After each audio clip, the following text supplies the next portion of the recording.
Chapter 665. Both are possible, Professor Guan, Lil Yi, you're here. Although Ping Zhan noticed this detail, Lin Yi was still a junior to him, and they were familiar with each other, so he put Xuemin before him. I came with Lil Yi to see if he can. Xuemin was a scholar, and he didn't care about his reputation. Lin Yi was better than him, and he wouldn't hide it. But Yushu interrupted him before he could finish. Shield bro, you're finally here. Quick, take a look at Yao Yao, you have to cure her. Yushu looked at Lin Yi as if he was her savior. She grabbed Lin Yi and pulled him to Mingyao's bedside. Okay. Lin Yi nodded, his face serious as he held Mingyao's hand and checked her pulse.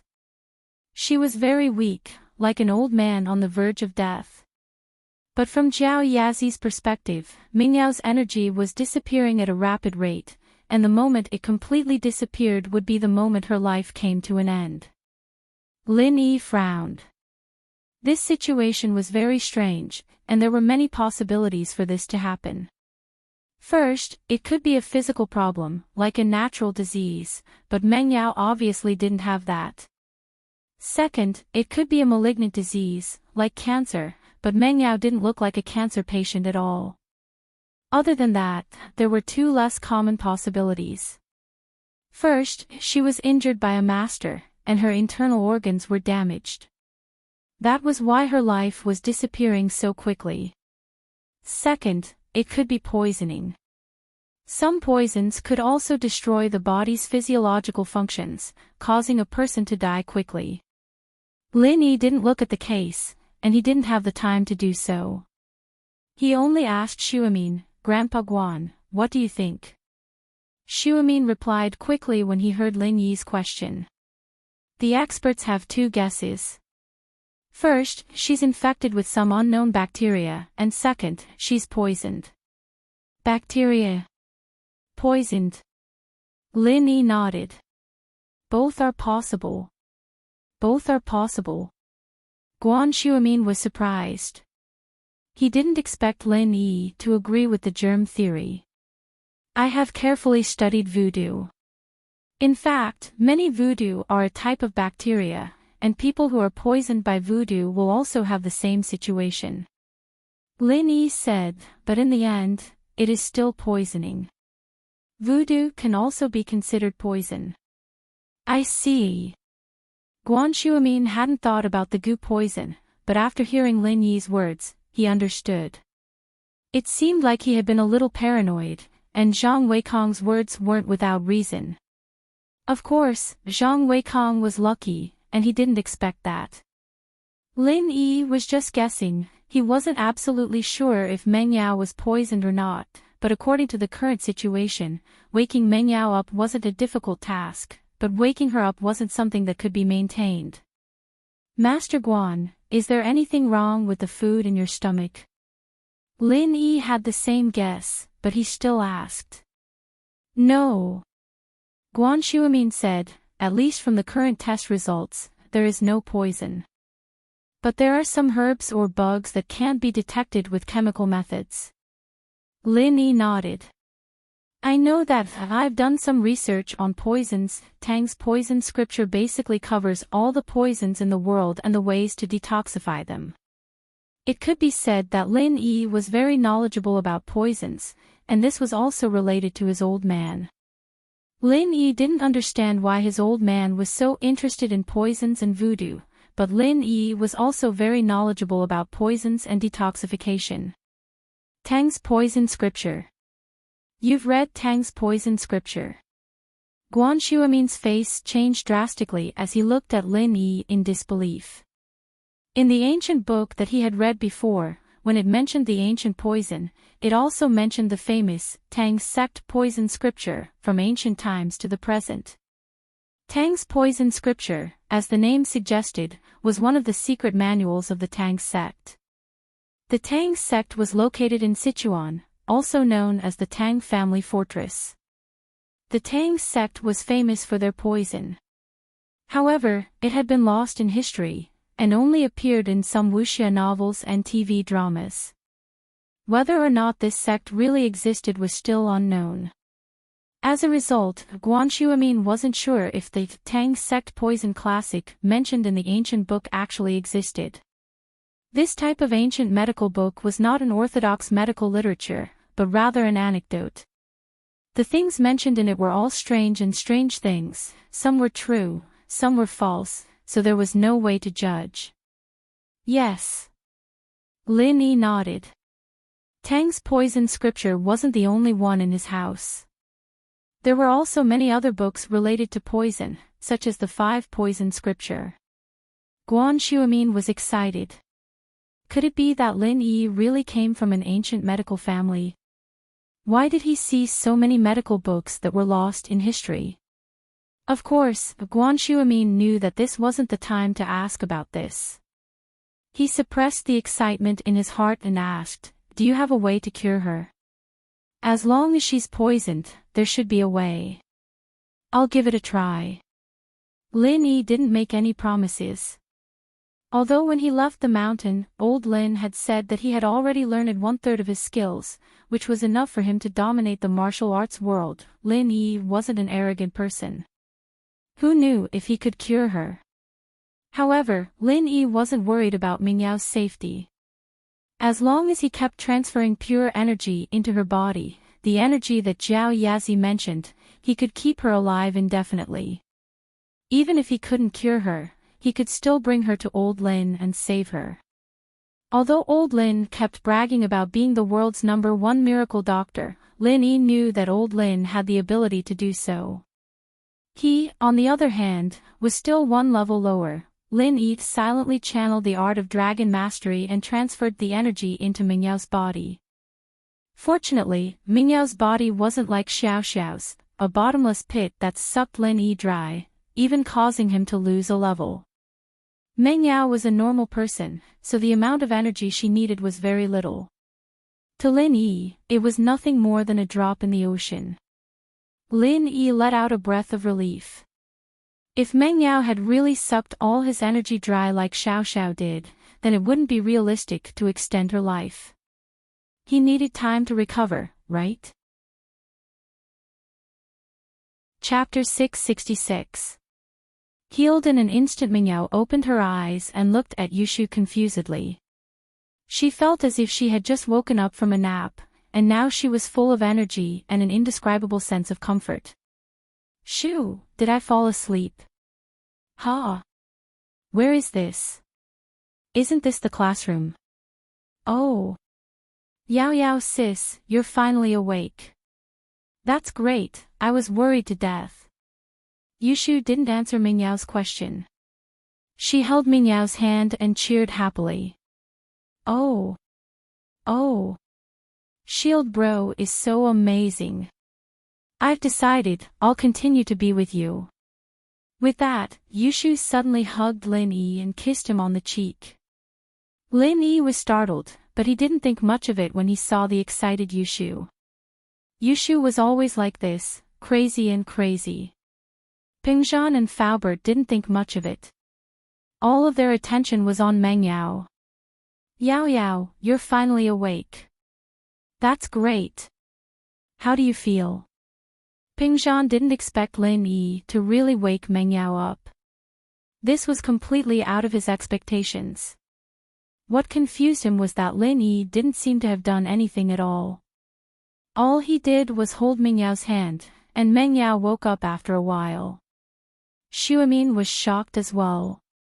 Shuamin, on the other hand, was shocked as well. What had Lin Yi done? How did he make a person on the verge of death suddenly become so energetic? This was a miracle in the history of medicine.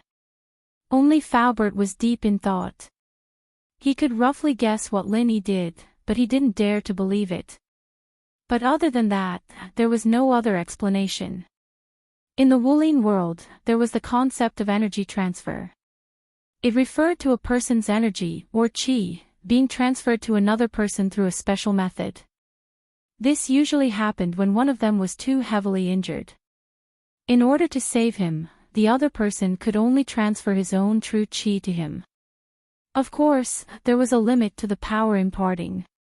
The person imparting the power and the person being imparted had to be practicing the same type of cultivation technique. If the cultivation technique was different, the jinqi in the body would naturally be different as well. Imparting power imparting rashly would not only fail to save the person, but even the person imparting the power might suffer a backlash. How did Lin Yi do it? Besides, it was one thing if Meng Yao was a practitioner of martial arts. Although the practitioner's qi was different, there were still some similarities. The problem was that Meng Yao was a normal person. How did Lin Yi pass his qi to her? Faubert was really shocked. Of course, he also understood that this kind of thing might involve the secret of the sect. It was taboo for martial artists to ask about the things of their sect. Naturally, Faubert would not ask about it. Even if he was curious, he could only keep it in his heart. I'm fine, and I feel like I'm full of energy. Why am I here? Meng Yao felt strange. Why did she feel like she was lying in the hospital? Dad and Faubert came to see her. Wasn't she in school? Yao sis, we were talking at noon, and then you fainted. I was scared to death, so I sent you to the school's sick bay. A lot of students fainted. Yushu said, don't you remember? I think I remember a little. I was so tired that I fell asleep. Meng Yao recalled the scene, and it seemed like it was true. Yeah, those doctors even gave you a notice of critical condition. What a mess. Yushu said angrily, I thought I would never see you again, but Shield Bro came and cured you in an instant. Those quacks, I'll scold them later. Ha! Meng Yao saw that Yushu was so worried about her, and her heart warmed. She was just curious about the doctor giving her a notice of critical condition. Naturally, she wouldn't think that those doctors were quacks like Yushu. There must be a reason for them to do this. Perhaps Lin Yi curing her wasn't as simple as Yushu made it out to be. Meng Yao looked at Lin Yi gratefully. Thank you, Lin Yi. It's nothing. Lin Yi smiled bitterly. Meng Yao waking up was only temporary, after all. Lin Yi could feel the energy draining from Meng Yao's body, and the speed could only be described as terrifying. It wouldn't be long before Meng Yao fainted again. Why don't you take a look at the other students? Xuemin asked. Yeah, Lil Yi, can you help the other students too? Pingzhan knew that Lin Yi's actions weren't as simple as they seemed to be after his daughter woke up. He didn't know if Lin Yi would be willing to go save someone else, and so Pingzhan only used a negotiating tone to ask. The cheers in Meng Yao's room attracted the attention of the parents in the other rooms. When they walked out and saw that Meng Yao had woken up, they rushed into the room. Godly doctor, please save our child, I beg you. Yeah, miracle doctor, I'm begging you, please save our children. They didn't see who it was that saved Meng Yao, but they were sure that it was one of the people in the room, so they called him a miracle doctor. The hospital had already issued a notice of critical condition anyways, so who could save a person in such a situation? If not a miracle doctor, then what was?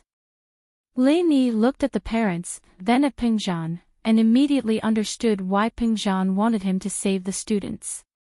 If something really happened to these students, Pingzhan's school and company would be implicated.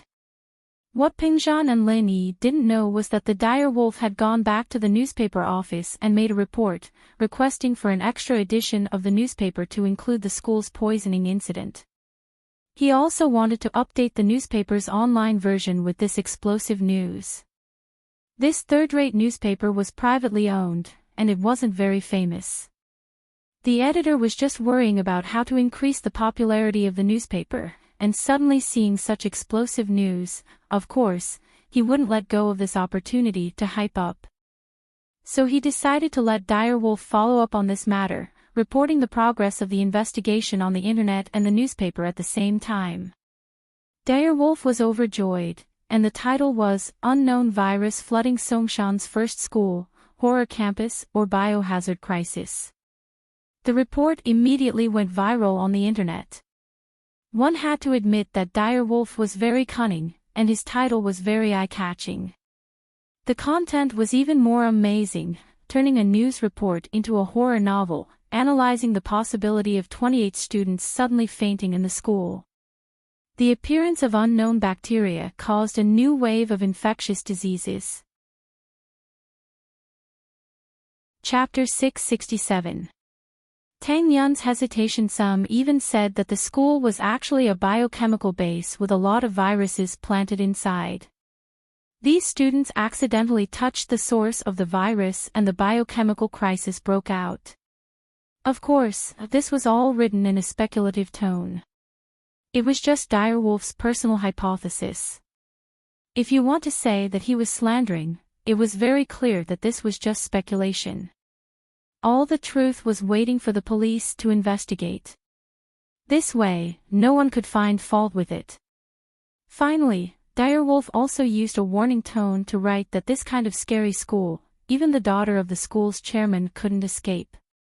Who would dare to send their own children there? Today's 28 students, will they be your children tomorrow? Cherish your life, stay away from the first school. As soon as Direwolf's report came out, the parents of the first school students were instantly in an uproar. They all rushed to the school to ask for their children to go home. The report made it very clear that under such circumstances, who would dare to continue studying here?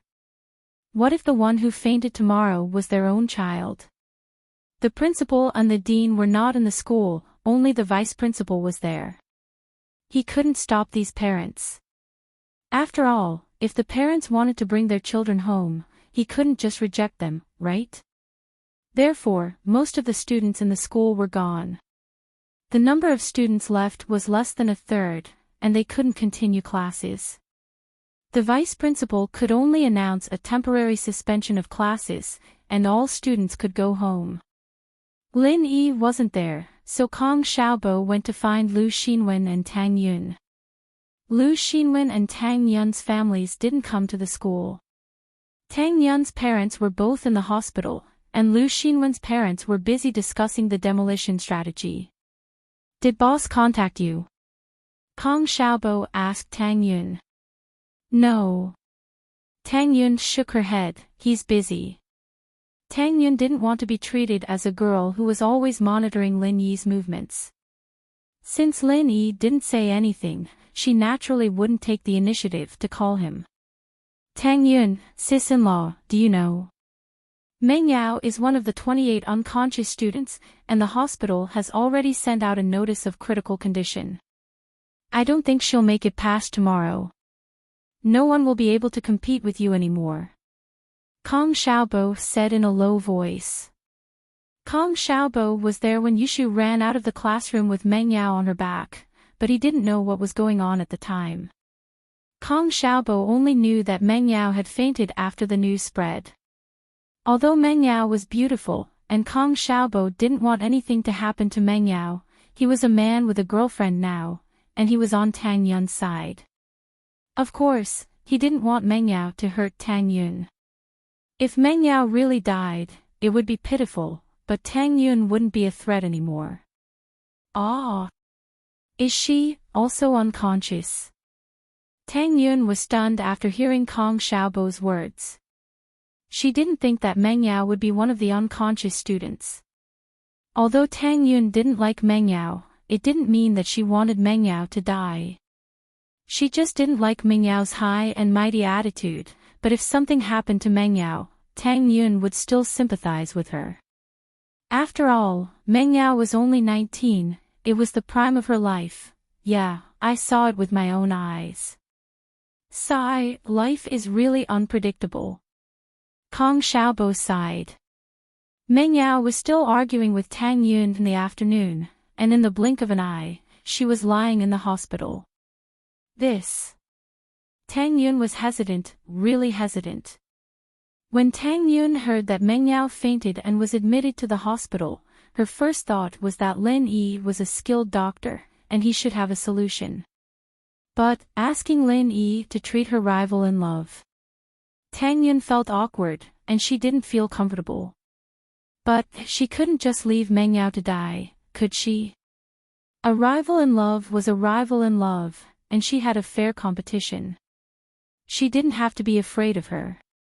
She was Lin Yi's girlfriend now, and this was her advantage.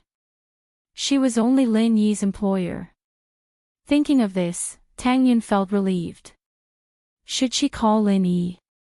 After all, Meng Yao was his employer. Since she knew, how could she just leave Meng Yao to die? Yun, what's wrong? Are you worried about Meng Yao? Lu Xinwen saw Tang Yun's hesitation and couldn't help but ask. Xinwen, I need to tell this to Lin Yi.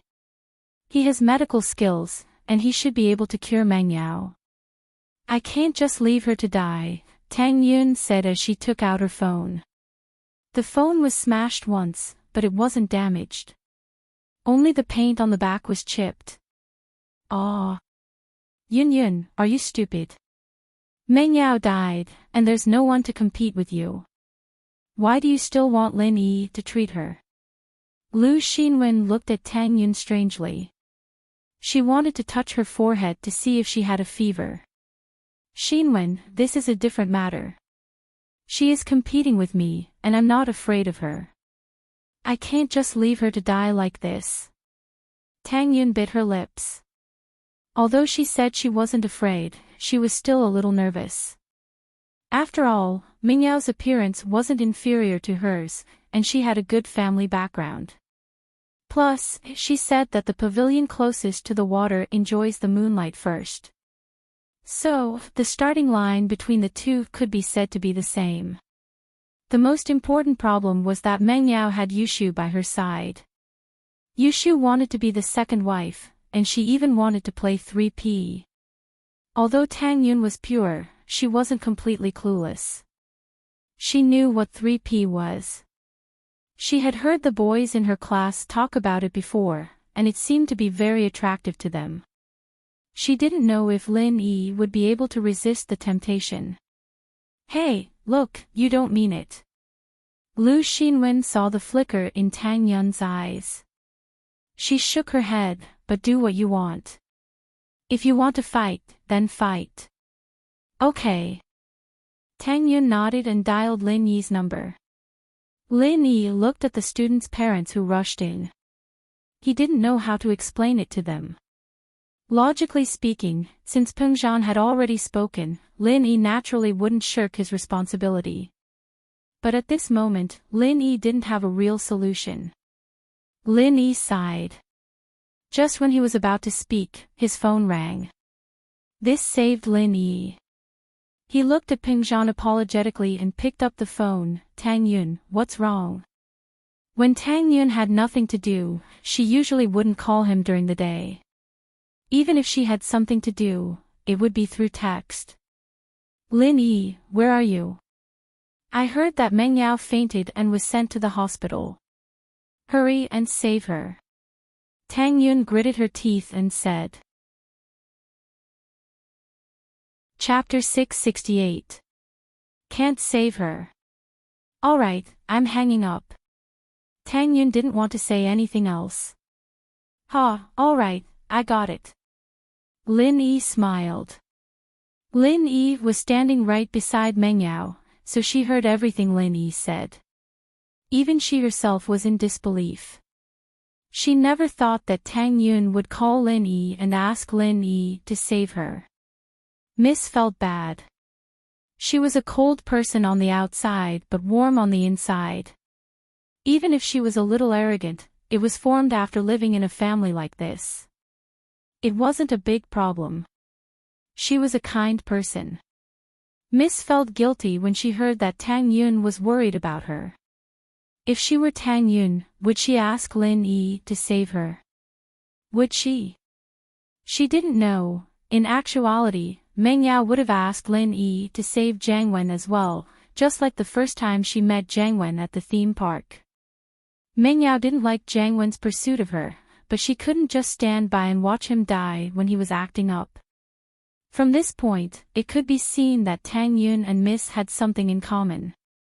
They were both kind-hearted people. Thank her for me. Miss wanted to thank Tang Yun before Lin Yi hung up, but she couldn't bring herself to say it. She waited until Lin Yi hung up. Ha. Okay. Lin Yi nodded. Lin Yi would be happy to see Miss target Tang Yun less in the future. When Lin Yi was on the phone, the parents didn't dare to disturb him. They had heard from Pingzhan and Guan Xuemin that the person who saved Meng Yao was this ridiculously young man in front of them. So when Lin Yi hung up, he was surrounded by the parents. Miracle Doctor, can you please take a look at my child? Don't hesitate to ask for the medical fees. As long as the chairman can afford it, we'll pay for it even if we have to sell everything we have. The parent thought that Lin Yi was a miracle doctor invited by Pingzhan. Yeah. Please save our children. We won't let you do it for free. Another parent said. My family runs a company. Although it's not as big as Chairman Chu, we still have millions of assets. As long as you save my child, you can ask for as much as you want. A well-dressed parent also said. It's not that I don't want to save him, but I can't. Lin Yi had a headache and could only tell the truth. Ah. The parents froze, including Xuemin and Pingzhan. They didn't know what Lin Yi meant by that. Couldn't be saved. Lin Yi doesn't want to make a move. Faubert, on the other hand, was guessing that Lin Yi might really have used his own qi to awaken Meng Yao. However, this method had a huge impact on one's strength. If it wasn't someone important, no one would sacrifice their own strength to save someone else. Faubert was a physical practitioner. He didn't have qi in his body, but even if he did, he wouldn't use his own strength to save someone unless Pingzhan or Meng Yao were injured. But now, Pingzhan and Xuemin were asking Lin Yi to save someone else. It was obvious that they were making things difficult for Lin Yi. Miracle Doctor, you can't just leave them to die. Yeah, that's not how a miracle doctor should act. The parents panicked, but they didn't dare to say anything too overboard. After all, Lin Yi didn't have any obligation to save them. They were complimenting Lin Yi, but at the same time, they wanted Lin Yi to save them. I've said it before, it's not that I'm leaving them to die. It's just that I can't do anything right now. Lin Yi shook his head. Can't do anything. But you've already saved Chairman Chu's daughter. Yeah, Miracle Doctor, didn't you already cure Meng Yao? The parents didn't believe Lin Yi's words. They thought that Lin Yi was just refusing to save Meng Yao. Oh no, Yao sis fainted again. Yushu suddenly screamed, pulling Meng Yao's hand in panic. She looked at Lin Yi, shield bro, come quick. Why did Yao sis faint again? Yushu's scream startled Pingzhan, Li Fu, and Guan Xuemin. The parents, on the other hand, didn't know what to do as they looked at the unconscious Meng Yao, not knowing what was going on. You guys saw it for yourself, I didn't save her. I only woke her up temporarily. Lin Yi smiled bitterly. He grabbed Meng Yao's hand and checked her pulse. It was very weak, almost the same as when he first saw her. Even if she was a little stronger, it wouldn't be by much. Meng Yao's energy had been depleted, and there wasn't much left. But the good thing was that after fainting, her energy consumption was much slower than before. Even so, she wouldn't be able to live past tomorrow. Ah. The parents finally understood what Lin Yi meant. Lin Yi didn't actually cure Meng Yao, he only woke her up. What's going on? Xuemin and Pingzhan looked at Lin Yi, not quite sure what was going on. Shield bro, what do we do now? Why did Yao sis faint again? Is she going to be okay? Yushu was panicking. She'll be fine for now, but I still need to think about how to save her. Can you guys please leave? Lin Yi looked at the parents in the ward and said, after I find a way to save her, your child's symptoms will naturally be cured. Lin Yi's words made the parents feel more at ease. At least Lin Yi wasn't ignoring them. Since that was the case, they naturally didn't dare to disturb Lin Yi anymore. They quickly left the ward, giving Lin Yi some space to think. Pingzhan hesitated for a while and said, "Yi, should we leave too?" Not for now." Lin Yi shook his head. He was very anxious. Although Lin Yi was quite knowledgeable about poisons and antidotes, he lacked experience. Because of his years of training outside, Lin Yi didn't have much time to learn about poisons and antidotes. He had a body full of theoretical knowledge, but he didn't know where to start. Right now, he didn't know what poison Meng Yao was poisoned with, and he didn't know where the source of the poison came from. He could only start from Meng Yao's body. If he was poisoned, how would the old man treat him? Lin Yi frowned and started thinking about the old man's treatment methods. When he was young, he was bitten by poisonous insects, and his life was in danger. At that time, the old man didn't know where the source of the poison came from, and he couldn't tell what the poison was from the symptoms. Chapter 669. Finally found a way. However, Lin Yi was a little discouraged. Acupuncture was a universal method, but the effect was different depending on the target. He was a practitioner, and his body and willpower were much stronger than a normal person. Hence, he could use acupuncture to expel the poison. The so-called acupuncture to expel poison was to use acupuncture to drive the genuine qi in the whole body, using the genuine qi to force the poison in the body to one place, and finally to expel it from the body through urine. This process was extremely painful, and it was very demanding on the physical fitness of the person being acupuncture. If the person could not withstand the genuine qi, they might die during the process of expelling the poison. Normal people couldn't use this method because the qi in a normal person's body was very small. The difference between a practitioner and a normal person was like heaven and earth.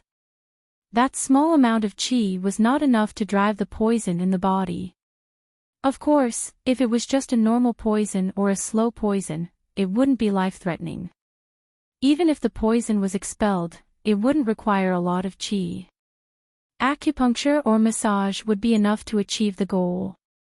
However, Meng Yao was a normal person, and the poison was fatal. Lin Yi didn't dare to use this method at all. Maybe he could keep injecting energy into Meng Yao's body to prolong her life and bring her to see Old Fart. Old Fart would definitely have a way. Lin Yi suddenly had an idea.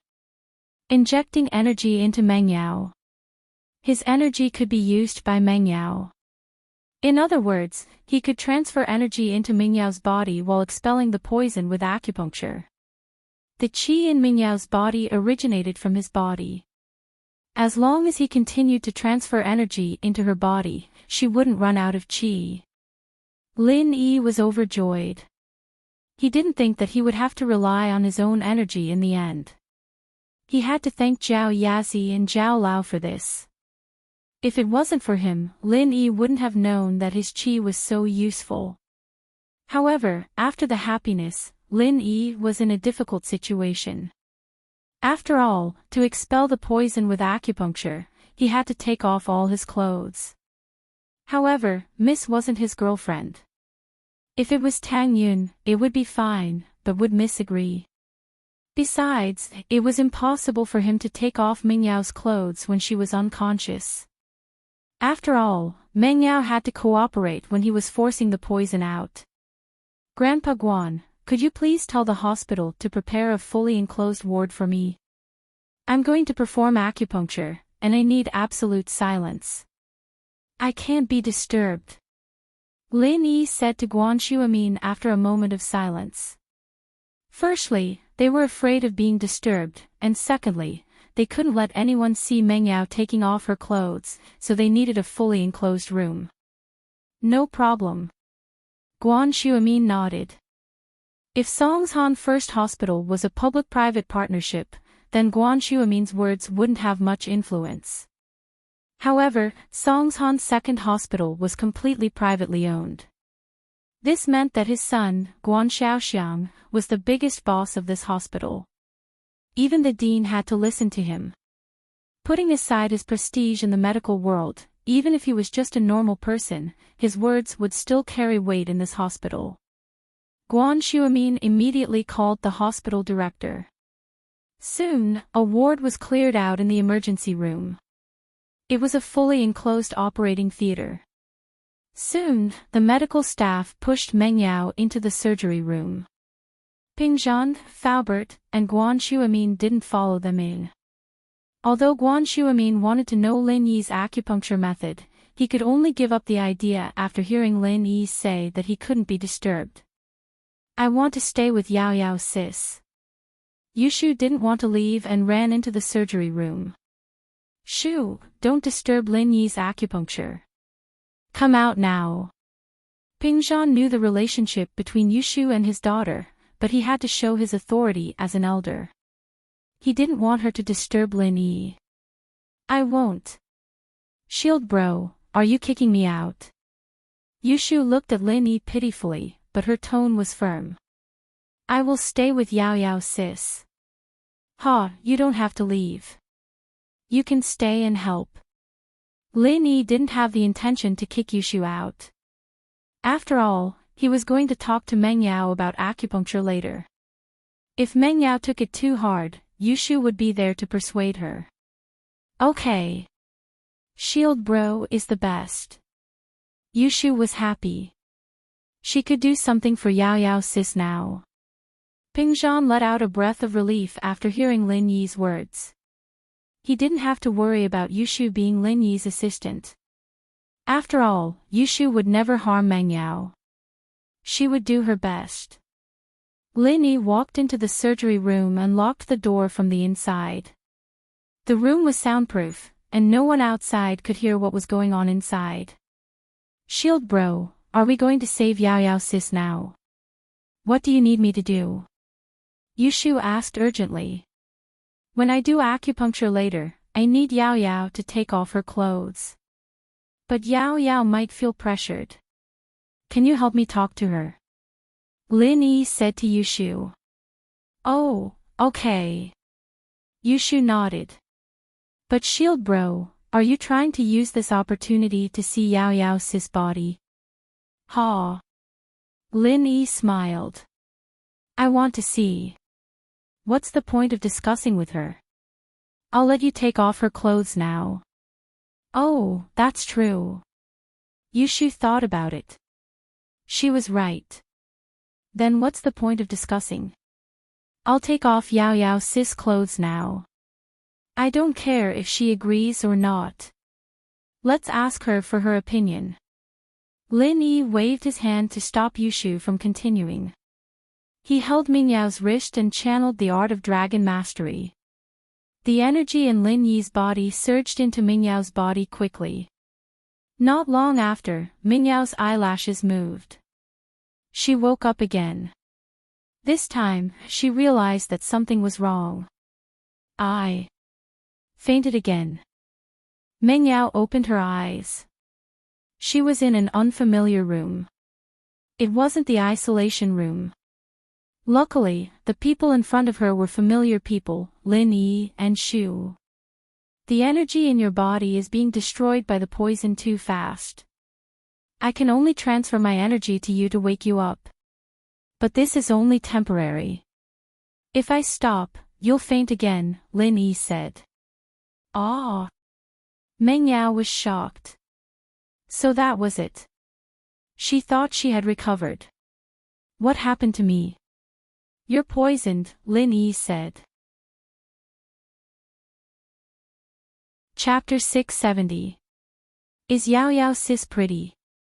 Yes, I'll use acupuncture to force the poison out of your body, but I'll need your cooperation. Lin Yi said. How do I cooperate? Meng Yao asked. Take off your clothes, otherwise I won't be able to do the acupuncture. Lin Yi said. Ah. No way. Meng Yao was stunned and rejected subconsciously. Take off her clothes. She blushed. How could Meng Yao agree to take off her clothes in front of Lin Yi? At the very least, she wouldn't be able to get over it. This was related to her chastity. How could she let a man look at her body so casually? You can treat me as a doctor. Lin Yi guessed that with Mrs. Personality, she wouldn't just take off her clothes in front of him. She was in pain even after drinking his drink. She was different from Yushu. Miss placed a lot of importance on this aspect. This was also why Lin Yi had to ask for Meng Yao's permission. He didn't want Miss to have a knot in her heart after this. Meng Yao frowned. Lin Yi was right. He was a doctor now, but how could she treat him as a doctor? This was a complete lie to herself. If Meng Yao let him see her naked body, how would she face him in the future? How would they live under the same roof? How awkward would that be? Besides, would she still want to get married in the future? Lin Yi was right. Meng Yao was a girl who placed a lot of importance on her body. She wanted to give her future husband a pure body. Lin Yi shrugged and looked at Yushu. He would leave this task to her. After all, Meng Yao would have to wait for a while before she fainted again. Lin Yi didn't say anything. He walked to a chair at the side and sat down, waiting quietly. Yao Yao sis, you have to take off your clothes. Be good, be good. Yushu knew that Lin Yi had given her this task. Naturally, she had to work hard. Hee hee.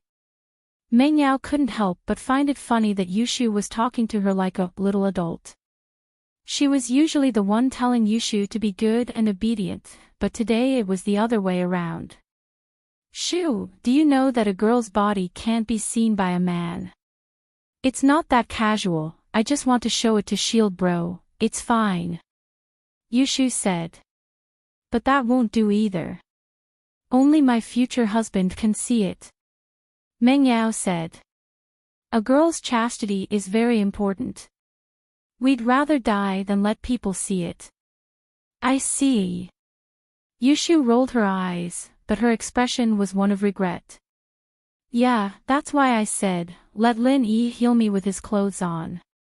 I won't blame him if he can't heal me. Meng Yao said with a smile as she patted Yushu's hair. Then I'll help you undress. Yushu said as she moved to help Meng Yao. Shoo! Meng Yao didn't expect that her best friend wouldn't understand what she was trying to say. He hurriedly stretched out his hand to stop her. What are you doing? Didn't I tell you already? A girl's body is very precious. You can only show it to your future husband. That's right. Shield bro has seen my body, so I can only marry him and be his second wife. I'm the second wife, so you're Shield bro's first wife. So, he's your future husband. It's fine to let him see it. At most, he'll see it in advance. Am I right? Yushu said confidently. Ah. Meng Yao's eyes widened. She didn't know whether to laugh or cry at Yushu's words, but Shu wasn't wrong. Lin Yi did see Shu naked. He even touched Shu's boobs and kissed her. It was quite intimate, but Yushu's theory of first wife and second wife was still a little hard for Meng Yao to accept. Wasn't it too far-fetched? But Meng Yao suddenly remembered that she said that she wanted to be with Shu forever and be a good sister forever. She felt a little dizzy. She didn't expect that she would overwork her brain and pass out again. Oh, Yao Yao sis, I'll take it that you're too shy to say anything. Yushu rubbed her hands together and started peeling Meng Yao's clothes off excitedly. It didn't take long before Meng Yao was peeled off like a little lamb. Lin Yi didn't go over, but the surgery room was only that big. Lin Yi's hearing was amazing. He could hear what Meng Yao and Yushu were talking about, but he didn't want to interrupt. He could only pretend that he didn't hear anything. Yushu, on the other hand, was taking off Meng Yao's clothes while she was unconscious. Lin Yi found it funny, but he didn't stop her. He could tell that the Mist's psychological barrier had loosened a little, and it wasn't possible to convince her in a short amount of time. Yushu had already taken off her clothes, and Meng Yao had no choice but to accept it. "Shield bro, come here. I've already stripped Yao Yao Sis's clothes." Yushu called out to Lin Yi excitedly. She was no longer worried after knowing that Lin Yi had a way to save Meng Yao. Lin Yi heard Yushu's words and found it funny. It was as if he was a gangster and Yushu was his accomplice, helping him to harm Meng Yao. Lin Yi couldn't help but hold his breath as he walked over. Although he was trying his best to control himself, he was now a doctor and he couldn't let his imagination run wild, but the person in front of him was the Mississippi. How could he not let his imagination run wild? It would be a lie to say that Lin Yi didn't have any fantasies about the Mississippi. After spending so much time together, Lin Yi would definitely have some thoughts about the Miss and Shu. However, Lin Yi couldn't really steal the Miss's body, could he? Meng Yao's skin was fair and clear, and Lin Yi's eyes were fixed on it. He didn't want to look away. This was the first time Lin Yi looked at a girl's body openly. Although he had seen Shu's before, it was an awkward situation, and he didn't get a clear look. As for Ling Shan, Lin Yi didn't dare to look too closely, but now he could look as much as he wanted. "Shield bro, does Yao Yao Sis look good?" Yushu noticed Lin Yi's weird expression and asked. Lin Yi wasn't stupid enough to fall for it like Jiang Wen. He didn't say anything and took a deep breath to clear his mind. "Let's get ready." Oh. Yushu was disappointed that she didn't get what she wanted, but she was happy at the same time. If Shield Bro was as stupid as Jiang Wen, then Yao Yao Sis wouldn't like him. Chapter 671. What are you guys doing? Meng Yao felt a chill on her body when she woke up. She quickly reached her hand out and realized that she was naked. She was furious. "Shoo! What did you do?" "Oh, Yao Yao Sis, you're awake." Yushu giggled as she looked at Meng Yao. "Shield Bro and I are going to treat you. Don't move, we're going to start." "You." Meng Yao was embarrassed and angry at the same time, but there was nothing she could do. She was already naked, and Lin Yi had probably seen everything. Meng Yao was a little depressed. Although the reason Yushu gave was barely enough to deceive herself, shouldn't she at least give herself some time to think and accept it? Taking off her clothes just like that wasn't very nice. "Yao Yao, you might feel pain and fatigue when I perform acupuncture later. But you have to hold it in and don't move." Lin Yi didn't let the two continue arguing. He started talking about the things to pay attention to during acupuncture. "Oh. Okay." Meng Yao had no choice but to accept reality. She felt a little better when she saw that Lin Yi wasn't looking at her like a pervert. Instead, he was talking to her like a real doctor. "You'll feel the urge to pee later. I'm forcing all the toxins in your body into your excretory system." Lin Yi continued. "But you have to hold it in. Don't pee directly. Only tell me when you can't take it anymore." "Aw." "Oh." Meng Yao's face reddened instantly. How could she not be shy when talking about sex with Lin Yi? But she knew that Lin Yi was treating her, so she only nodded to show that she understood. "Shoo, when Yao Yao can't hold it anymore, use the disposable cup over there to collect the urine." Lin Yi pointed at the surgical equipment. "Oh, can't I just pee on the floor? It's nothing, right?" Yushu looked at the disposable cup. She felt that this was a difficult task. Could she complete it? "I need to make an antidote based on the poison in Yao Yao's urine. There are still 27 unconscious students. I can't just leave them like that," Lin Yi said.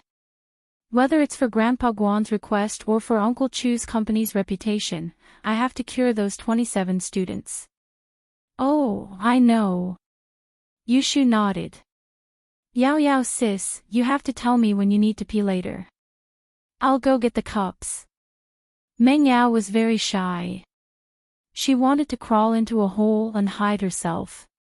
Especially when she heard that Lin Yi was going to study her urine. But she was touched when Lin Yi said that it was for her father's company's reputation. Not only did he have to save himself, but he also had to save the remaining 27 students for the sake of his father's company's reputation. Lin Yi was just a shield that she hired. There was no need for him to do so much. He was only getting 30,000 yuan a month, but he was doing so many things that were beyond his salary. Whether it was her or Shu, Lin Yi would be the first one to appear if something happened. He seemed to be able to do anything. He was like an omnipotent babysitter. As long as Lin Yi appeared, she and Shu would be at ease. This was no longer the responsibility of a follower. Meng Yao didn't know how to thank Lin Yi. At this moment, she would rather not have this employer-employee relationship with Lin Yi. Instead, they would be friends. However, if they were just friends, would Lin Yi care about her? Did he really treat her as his friend? Lin Yi, naturally, didn't know that the miss was worrying. He took out the silver needles and sterilized them with alcohol. He then said to Meng Yao, "Get ready." "Okay." Meng Yao responded. At this time, Yushu also took out a disposable cup and waited at the side. Lin Yi walked around Meng Yao, trying to find a more comfortable position for him to apply the needles. However, no matter which side he stood on, it didn't feel right. This was because when Lin Yi used one hand to apply the needles, the other hand had to hold Meng Yao's hand and transfer the energy from his body to her. So, no matter if Lin Yi stood on the left or right side of Meng Yao, it would be a hindrance. "Can you split your legs and let me stand between your legs?" Lin Yi hesitated and suggested to Meng Yao. This was the only way it would be more convenient for Lin Yi to hold Meng Yao's hand while he applied the needles. However, this position was too ambiguous. Meng Yao didn't wear clothes and split her legs, letting Lin Yi stand between her legs. It was like a man on top of a woman in a sport. Meng Yao was startled. She was about to agree when she thought of this ambiguous position. Her face turned red instantly. She didn't know if Lin Yi did it on purpose. Why would he suggest such an embarrassing suggestion? However, Meng Yao didn't believe that Lin Yi was a shameless person. If Lin Yi really wanted to do something to her, he had plenty of opportunities to peek at her in the villa. However, he didn't do that. This was also why Meng Yao didn't have to worry about Lin Yi.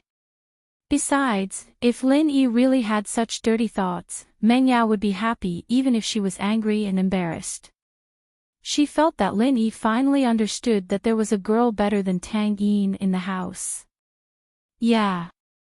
Meng Yao replied weakly. She knew that there had to be a reason for the suggestion, so she didn't ask any more questions. She closed her eyes, her body trembling as she spread her legs apart. "Okay, let's get ready." Lin Yi tried his best not to look sideways. He didn't want to see things that he shouldn't see. He walked over and stood between Meng Yao's legs. "Oh." Yushu looked at Lin Yi and Meng Yao curiously. Why were they in such a weird position? It seemed like they were doing something. Yushu suddenly realized something. She couldn't help but exclaim, "Shield bro, Yao Yao, are you guys going to have sex?" "Huh?" Meng Yao's face darkened at Yushu's shout, and her body tensed up involuntarily. She pulled her legs in, clamping onto Lin Yi's thighs, but quickly pulled them apart upon contact. She'd done something so shameful. How was she supposed to live in the future? Chapter 672. Hold it in. Oh. Yushu shut her mouth quickly, not daring to say anything more after seeing the seriousness in the guy's voice.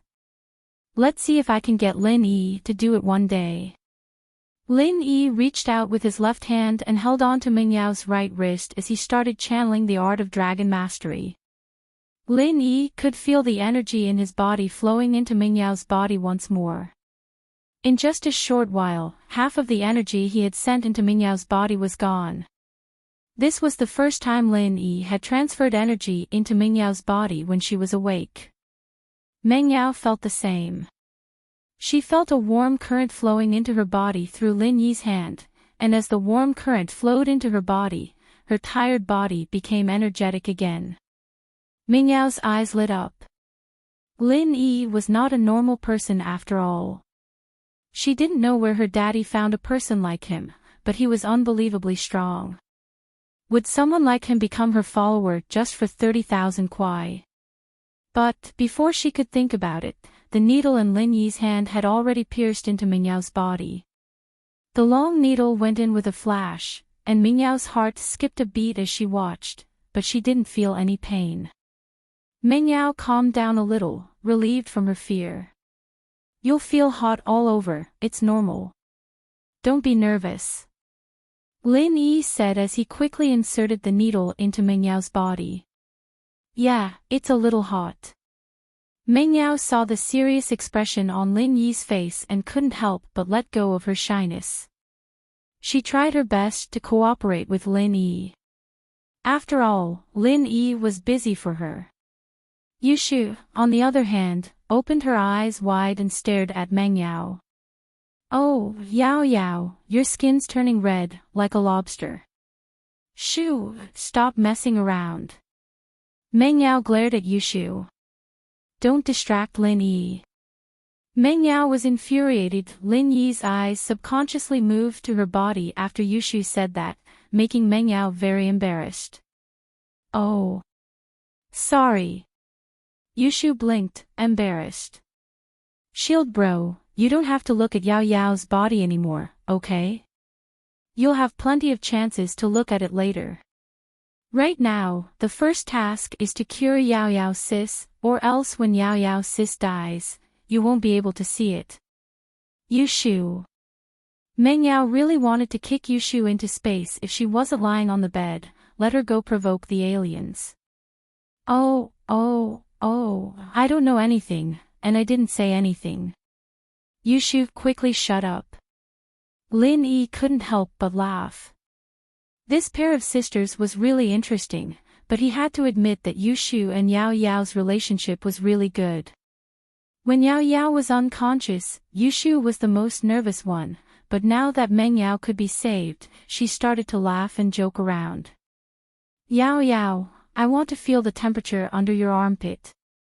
This was Lin Yi's first time forcing poison out of someone, and it was a normal person at that. One could imagine how difficult it was. So every step, Lin Yi was extremely careful, not daring to make a single mistake. Otherwise, the consequences would be unimaginable. Ah. Okay. Mingyao pursed her lips.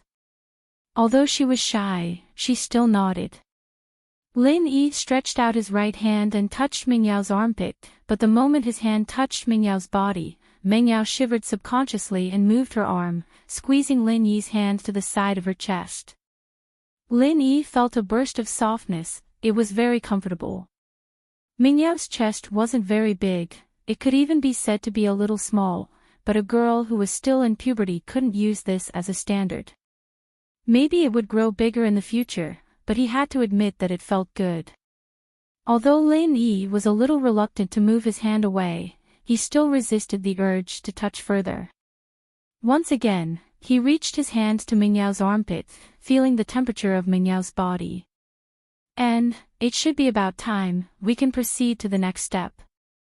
Yushu's mouth moved. She wanted to say something, but after seeing Yao Yao's murderous gaze, she shut her mouth. Okay, we can proceed to the next step. Lin Yi put away the silver needles on Mingyao's body, and then quickly inserted the silver needles on a few acupoints. You will feel a very strong pain later, this is the pure qi in your body forcing the poison together, forcing it into your excretion system. You have to endure it. If it is too painful, you can shout out. N. Mingyao nodded, and said firmly, I can endure it. After a while, Mingyao's face contorted into a painful grin. She felt as if there were ants crawling into her body. These ants seemed to be moving something from her body towards her abdomen. This feeling was painful and itchy. It was very uncomfortable. She wanted to use her hands to scratch, but one of her hands was grabbed by Lin Yi, and the other didn't dare to move. She could only grit her teeth and endure it silently. Shoo, go grab Yao Yao's hand. Lin Yi could see Mingyao's pain. How painful this pain was, Lin Yi couldn't remember, because the last time Lin Yi was poisoned was more than 10 years ago, but to Lin Yi, this pain to Lin Yi was nothing compared to the old man's torture. Oh, okay. Yushu quickly grabbed Mingyao's left hand, said, Yao Yao, if you feel uncomfortable, you can squeeze my hand, I'm not afraid of pain. Ha. Mingyao looked at Shu, and forced a smile, I'm fine, it's not painful, I can endure it. However, anyone who saw Mingyao's expression could tell that she was reluctant, because her expression betrayed her. She's fine, Lin Yi said faintly, I could endure this pain even when I was 9, not to mention she's already 19. Mingyao was a little annoyed, I'm a girl, okay? But thinking that although Lin Yi was a boy, he could endure it even when he was 9, he was still a kid at that time. He was even worse than a kid.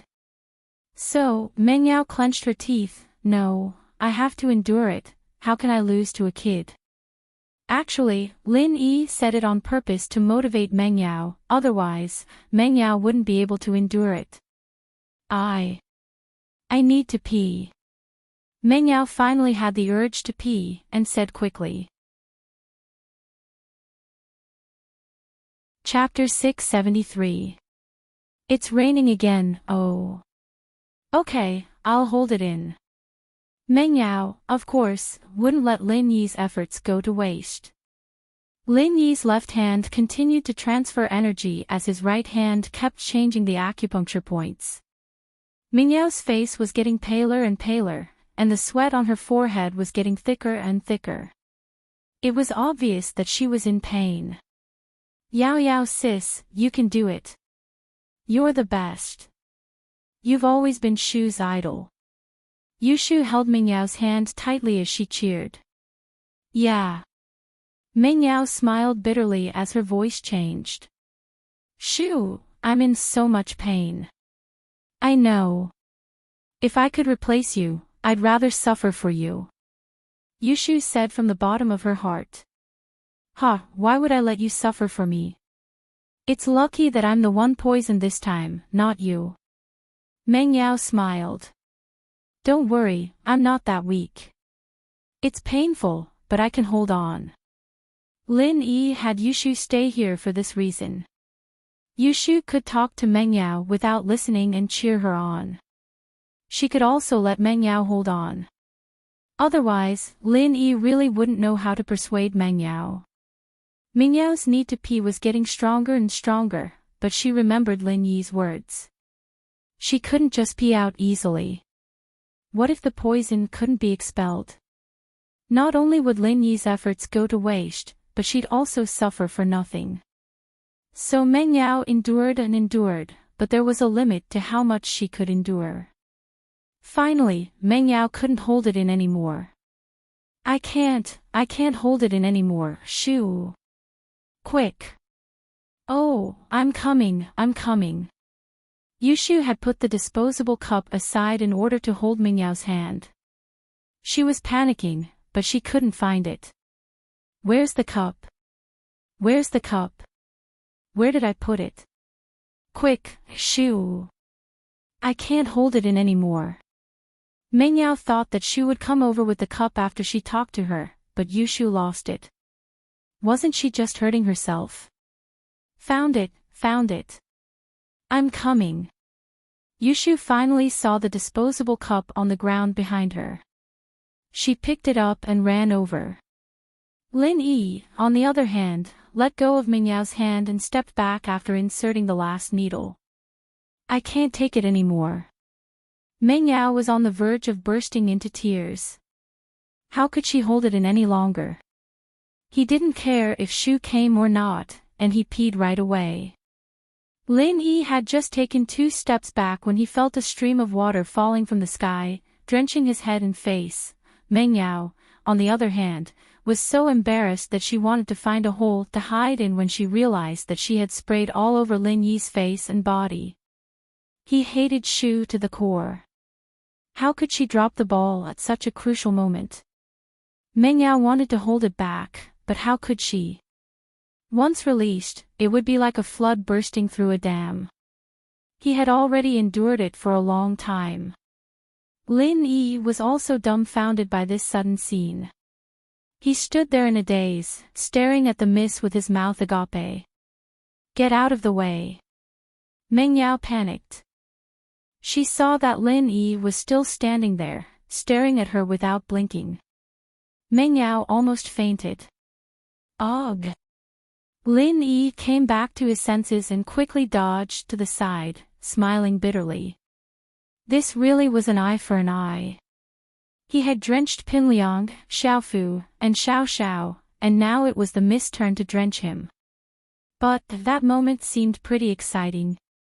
Lin Yi's heart couldn't help but skip a beat. He remembered a scene he saw in a movie. Why did it sound like a legendary scene? Yushu, too, was dumbfounded. She didn't expect Lin Yi to get drenched. When she turned around, she quickly ran to Ming Yao's side and helped her catch the urine.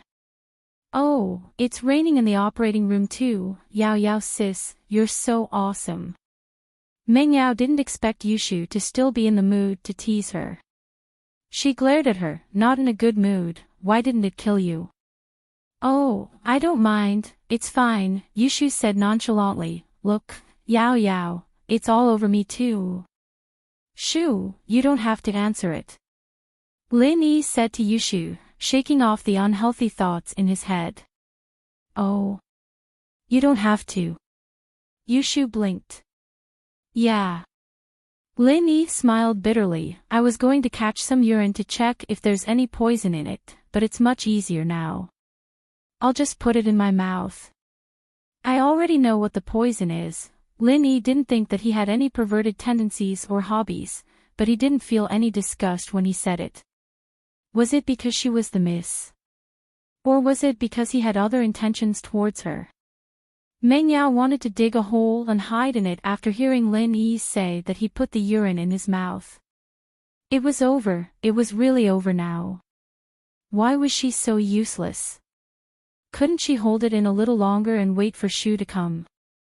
How was she going to face Lin Yi in the future? How was she going to get along with him? Wow, Shield Bro is so amazing, he knew what the poison was just by tasting it. Yushu tossed the disposable cup on the ground when she heard that she didn't have to take it anymore, and the pee splattered all over the floor. Meng Yao was speechless. Couldn't Shu be cleaner? How could she just throw it on the ground? But when she remembered that she had wet the entire operating room, she understood Shu's actions. Since it was the same no matter where she put it, she might as well throw it on the ground. I'll go out first, Yao Yao should be fine now. Lin Yi saw Ming Yao's awkwardness and decided to leave the operating room first. Shu, help Yao Yao get dressed when she's done resting. Oh, okay. Yushu nodded. Meng Yao wanted to say thank you, but she couldn't say it. She really didn't know how to face Lin Yi. She really didn't know. Lin Yi casually wiped his wet hair. Fortunately, there wasn't any weird smell. Otherwise, Lin Yi would be embarrassed when he went out. Lin Yi opened the door of the operating room and walked out quickly. He didn't wait for Pingzhan and Xuemin to see what was going on inside before he closed the door. In fact, even if they could see clearly, they wouldn't be able to see Meng Yao. There was a screen beside the bed in the operating room. Lin Yi. Pingzhan and Xuemin came up at the same time. looking at Lin Yi expectantly. Chapter 674. Poison prescription. This is great, this is great. Pingzhan was overjoyed after hearing Lin Yi's words.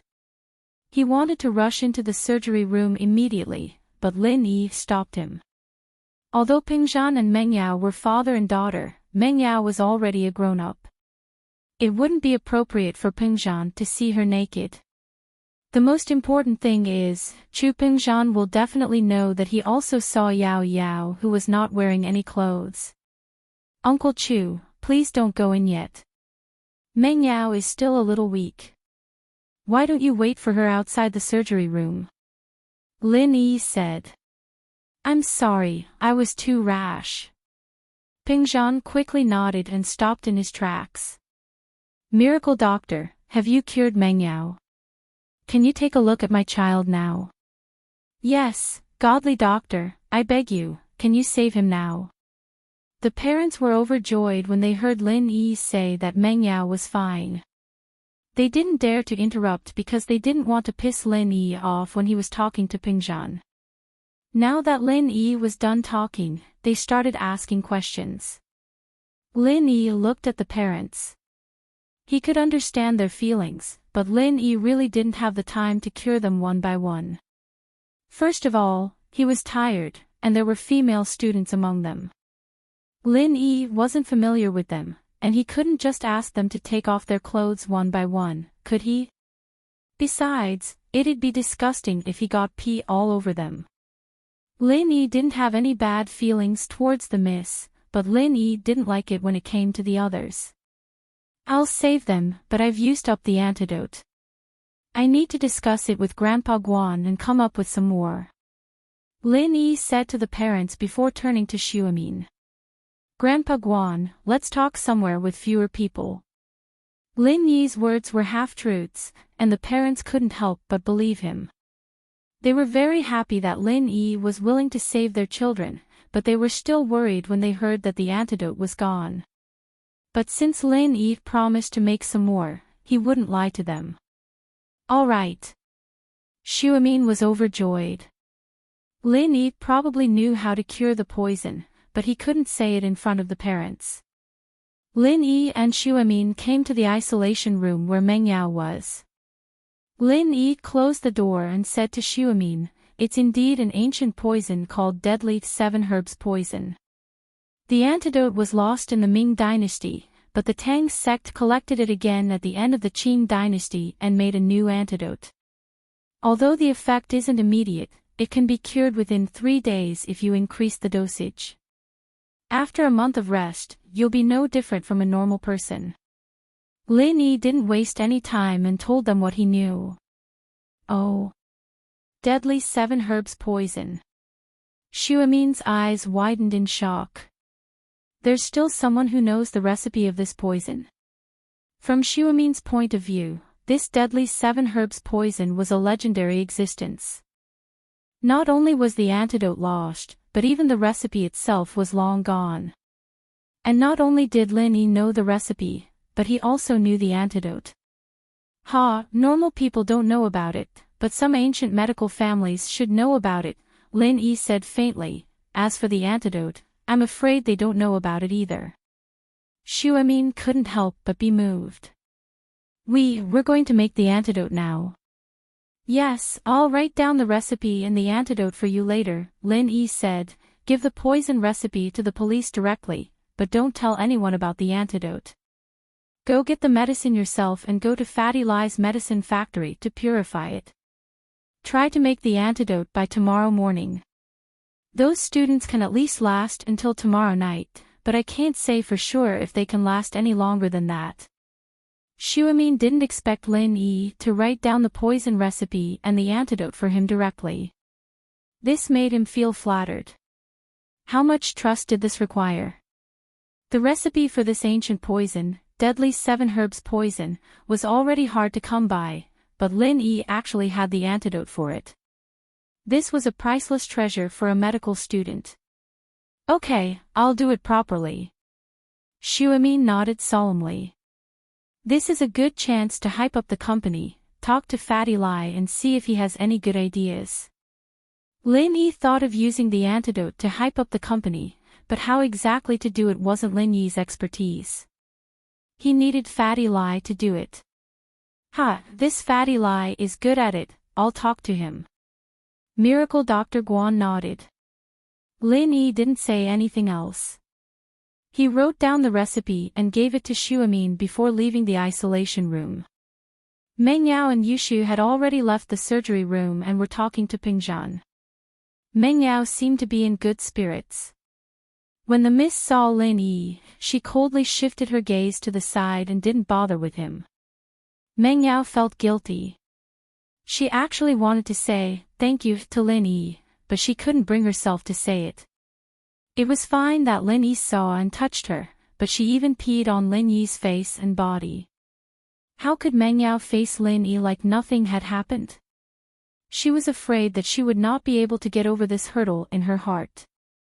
Lin Yi could guess what the miss was thinking, but he didn't talk to her, in case she felt awkward. Yushu, on the other hand, was excitedly telling Pingzhan how amazing Shield Bro was and how strong Yao Yao Sis was. But Yushu wasn't an idiot in front of everyone. She didn't say a word about Meng Yao taking off her clothes and peeing on Lin Yi's face. I really have to thank you this time. Pingzhan saw Lin Yi and walked over excitedly, patting his shoulder, if it wasn't for you. Yao Yao, Uncle Chu, it's what I should do. Lin Yi smiled, not arrogant, besides, I didn't treat Yao Yao as an outsider. Good.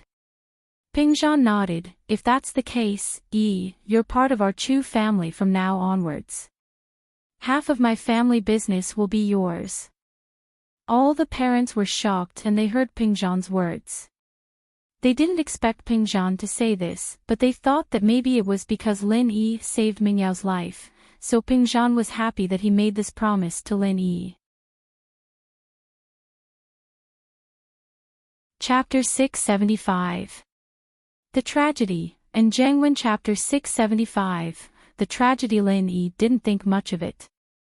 He shrugged his shoulders. He had Guangbu's shares in his hands. He was already the second biggest shareholder of Pingzhan Industries. Pingzhan seemed to have thought of this as well. He felt a little embarrassed. He had neglected the fact that Lin Yi was also a shareholder. But thinking about it, Lin Yi really didn't lack his family's assets. However, seeing that Lin Yi didn't have any special expression, Pingzhan calmed down. Lin Yi didn't want to deal with these parents here. He just wanted to make sure that Meng Yao was fine. Then, he said to Pingzhan, Uncle Chu, I'll go out for a while. I'll come back after Grandpa Guan comes back. Okay, go do what you need to do. Pingzhan nodded. Lin Yi planned to visit Tang Yun. After what happened today, Lin Yi felt that he had wronged Tang Yun. His relationship with the miss would become more and more complicated in the future. Meng Yao, on the other hand, looked at Lin Yi's back. She wanted to say something, but she didn't.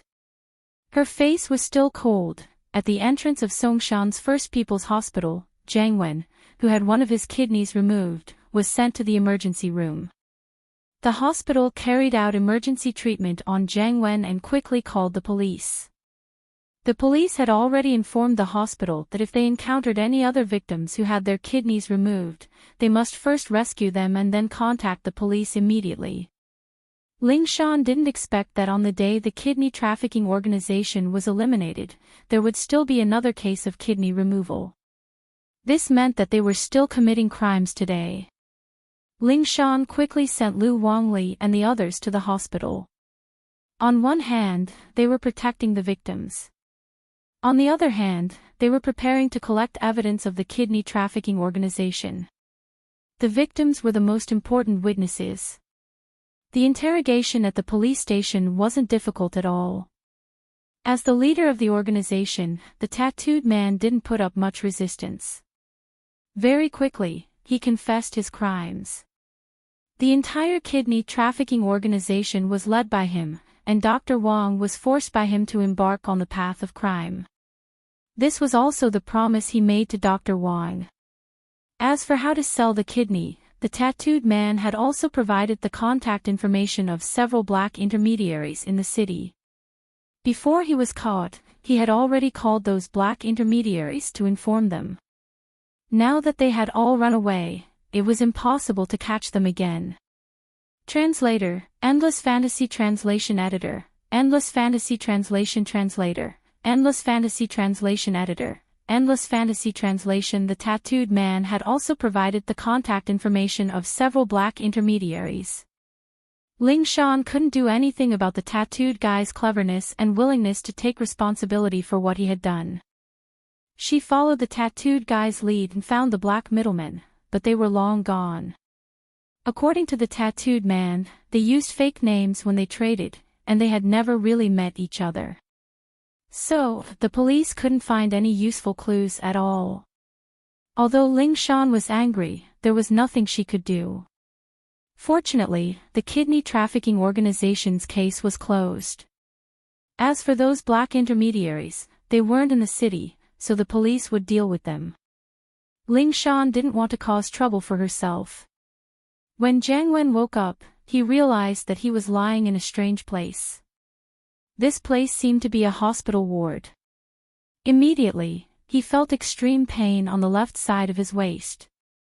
He wanted to reach out and touch it, but he didn't have any strength at all. The anesthesia had just worn off, but his strength hadn't recovered yet. Where am I? Is anyone there? Jiang Wen panicked and started yelling. The anesthesia had just worn off, and Jiang Wen's mind was still a little fuzzy. He couldn't remember what happened just now. Sir, you're awake. One of Lu Wangli's men called Zhang Juli walked over and said to Jiang Wen, I'm Zhang Juli from the city's first criminal investigation team. I'm... Jiang Wen was startled. How did he get the police to come here? Sir, I have to tell you a very unfortunate news. Your left kidney was cut off by a criminal organization. Zhang Juli looked at Jiang Wen sympathetically and said. Wah. Jiang Wen's eyes widened. What? His own kidney was cut off. How was that possible? The kidney trafficking organization was his. Who would dare to cut off his own kidney? Wait, Lin Yi. Jiang Wen suddenly thought of Lin Yi. He recalled the scene at that time. In the preparation room, Lin Yi suddenly woke up and knocked him out. Could it be that Dr. Wang didn't recognize him? Did he think that he was Lin Yi and cut off his kidney? Jiang Wen wanted to cry. What the hell was going on? His kidney was cut off. This was really a case of being smart for a lifetime but dumb for a moment. The head of the kidney trafficking organization had his kidney cut off. Wouldn't people laugh their teeth off if this news got out? Jiang Wen wanted to call the tattooed guy immediately to ask about the situation, but he couldn't do so since the police were here. Although he was anxious, he could only be patient and said, Sir, what are you? I was sent by the captain to protect your safety. Zhang Juli said, but don't worry, the kidney trafficking organization has been destroyed by the police. You are safe now, Wah. Destroyed. Jiang Wen suddenly felt dizzy. The kidney trafficking organization was destroyed. How was that possible? How could it be destroyed? Sir, you don't have to be afraid. Zhang Juli thought that Jiang Wen was scared, so he quickly said, from the looks of it, the main members of the organization have been arrested. However, in order to prevent the remaining members of the kidney trafficking organization from doing anything harmful to you, we will be at the hospital 24 hours to protect your safety. Jiang Wen rolled his eyes and fainted on the spot. His kidney was cut off and the kidney trafficking organization was destroyed. How could Jiang Wen not faint? Sir, what's wrong? Zhang Juli was shocked. He thought that Jiang Wen's body was weak. He quickly pressed the button to call the doctor and get the doctor to save Jiang Wen. Kong Ming got to know Guan Axian after the coincidental meeting at the bookstore. However, because of Lin Yi's appearance, he lost a lot of face. This made Kong Mingming very unhappy, but he couldn't do anything about it. This afternoon, Kong Mingming came to the Songshan First Hospital with a bouquet of flowers. However, he didn't go to Guan Xan directly. Instead, he walked around the hospital a few times and let everyone see him. Even Guan Xan, who was in the office, saw him. Only then did he create a coincidental meeting. What a coincidence, Guan Xan, you are here. Kong Mingming welcomed her with a smile. Chapter 676. Bad start, yeah.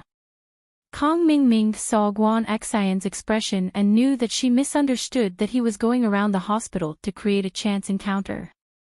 He quickly explained, I'm here to visit a friend today, he's in the hospital but I couldn't find him.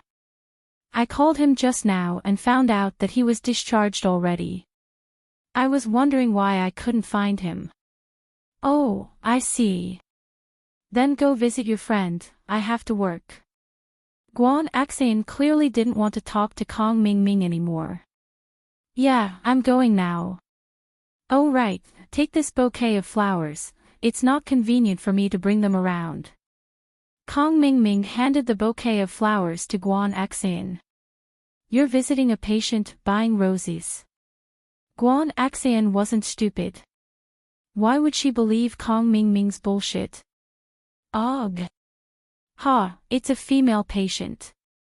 Kong Mingming blinked, but he reacted quickly and changed his words. A female patient buying roses. Your girlfriend, right? Guan Xan smiled. Kong Mingming didn't expect Guan Xan to be able to find flaws in his words despite her meek appearance. It was the same in the bookstore, and it was the same now. It seemed like this girl wasn't going to be easy to pick up. It was going to be difficult. What girlfriend? She's my bro's girlfriend, I'm actually here on his behalf. Kong Xiaoming had an idea and said, actually, it's like this. My bro got into a fight with his girlfriend, and she got so mad that she left the house. She stayed outside for a whole night and caught a cold. My bro wanted to apologize, but he couldn't let go of his pride, so he asked me to come and apologize on his behalf. I didn't think that the couple would have already made up when I called. I came here for nothing. Kong Xiaoming felt that the reason he came up with was very powerful. He was a genius. Oh, since you don't need this flower anymore, I'll help you put it in the hospital vase. Guan Xan knew that if she didn't accept the flowers, Kong Mingming wouldn't stop, so she took the roses from Kong Mingming and put them in a vase in the hallway. Kong Xiaoming saw that things had reached this point, and there was nothing he could do. He could only say bitterly, that's right, it's pretty here. Guan Xan, I'll be leaving now. Keep in touch. Goodbye. Guan Xan nodded and went back to her office. Guan Xan felt that she shouldn't have gone to the washroom. She didn't want to meet Kong Xiaoming, this annoying person. Kong Mingming sighed. He felt like he should change his approach. Guan Xan was different from the other girls. Based on Kong Xiaoming's previous experience, girls who had never had a boyfriend before were very innocent and easy to get. But with Guan Xan, he ran into a wall. After Kong Mingming left, a nurse who was close to Guan Xan, Li Xiaomei, looked at the roses in the hallway and curled her lips. He's so rich. 99 roses, that's at least 300 kuai, and he just threw it away like that. It's his money, what does it have to do with us? Guan Xan smiled, why, do you like it? Introduce me to you. Forget it, even though I dream of finding a rich man, he's obviously not my type. He's a playboy, and he probably ditches women after he's done with them. How can I give myself to him? Li Xiaomei obviously didn't care about Kong Mingming. Li Xiaomei knew her place. Even though she was pretty, there was still a huge gap between her and Guan Xan. She also knew that she wouldn't catch the eye of a rich man like Guan Xan. Instead of being played for free, she'd rather find a rich man who could support her for the rest of her life. Guan Xan didn't agree or disagree with Li Xiaomei's dream. Everyone had their own life, and Li Xiaomei's family wasn't well off. It was normal for her to want to find a rich man to support her for the rest of her life. If he wanted to find someone he truly loved, that was also his freedom. So, if even you can tell he's not a good person, then why should I still take his flowers? Guan Xan shook her head. All right, let's get back to work. You'll get scolded when the head nurse gets here. You're the daughter of a rich family, who would dare scold you?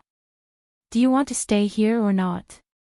Li Xiaomei and Guan Xan were classmates when they were in school, so she knew a little about Guan Xan's family background. She knew that Guan Xan's father was a major shareholder of the hospital, and her grandfather was the famous miracle Dr. Guan.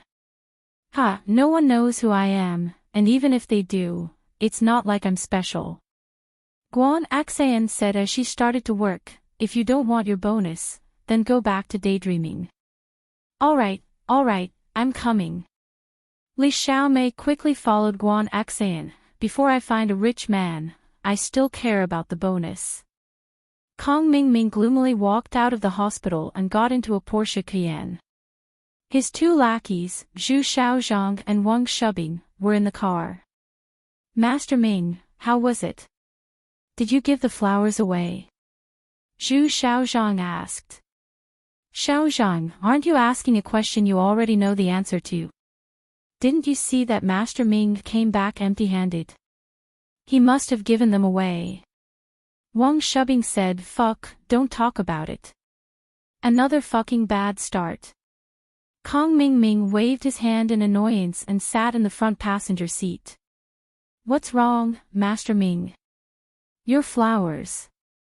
Zhu Xiaozhang saw Kong Mingming was cursing, and he couldn't help but be stunned. I did give the flowers away, to the hospital. Kong Mingming was very annoyed. This girl isn't easy to hook.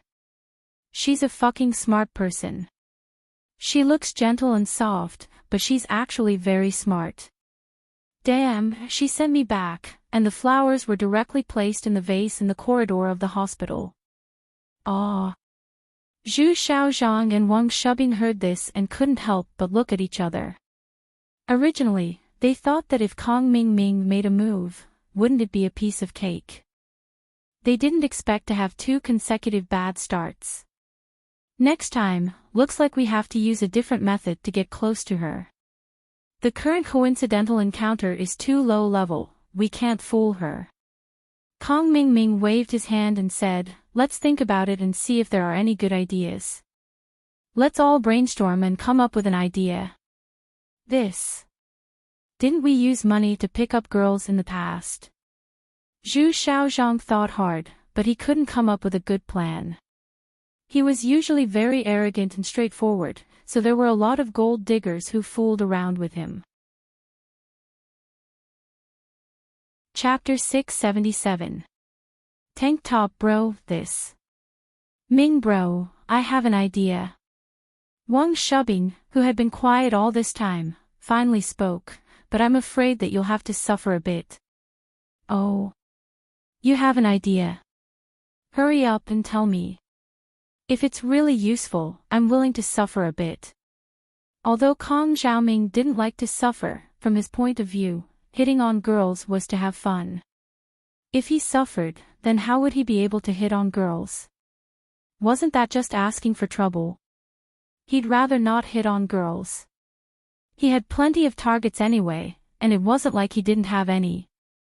But Guan Xan was different. Hitting on Guan Xan and getting the secret recipe from Miracle Dr. Guan's medical company was Kong Mingming's current mission. Whether or not he could get a good position in the family depended on this one move. Although Xiaolong didn't show much hostility towards Kong Mingming, Kong Ming knew that if he kept being useless, Xiaolong wouldn't be nice to him after his grandpa died. Master Ming, think about it. Guan Xan is a nurse at Songshan Songshan First Hospital, right? Wang Shubing started to analyze. Isn't that obvious? Why are you asking when you already know the answer? Kong Mingming wasn't too happy. Of course she's a nurse at Songshan First Hospital. Didn't I tell you before? Young Master Ming, let me finish speaking. Wang Shubing said, Guan Axayan is a nurse at Songshan First Hospital. Then tell me, who is the person she interacts with the most? Doctor. Kong Mingming thought about it and said, damn, you're not thinking of making me a doctor, are you? I'm not interested in that. Young Master Ming, how can you become a doctor in one day? Wang Shubing smiled bitterly. This is a terrible idea, and it's not something that a strategist Wang would come up with. Oh. Then what do you mean? Kong Mingming relaxed when he heard that he wasn't going to be a doctor. Patients. Of course, nurses have the most contact with patients every day, so I want you to be the patient. Wang Shubing said. You want me to pretend to be sick and get close to Guan Xan? Kong Mingming's eyes lit up. This was a great idea, why didn't he think of it before? If he became a patient, wouldn't he be able to interact with Guan Xan every day? You can't pretend to be sick. Like you said, Guan Xan isn't stupid. She'll be able to tell if you're pretending to be sick. Wang Shubing waved his hand and said, if you want to be sick, then you have to be really sick. This is why I said you have to suffer a little.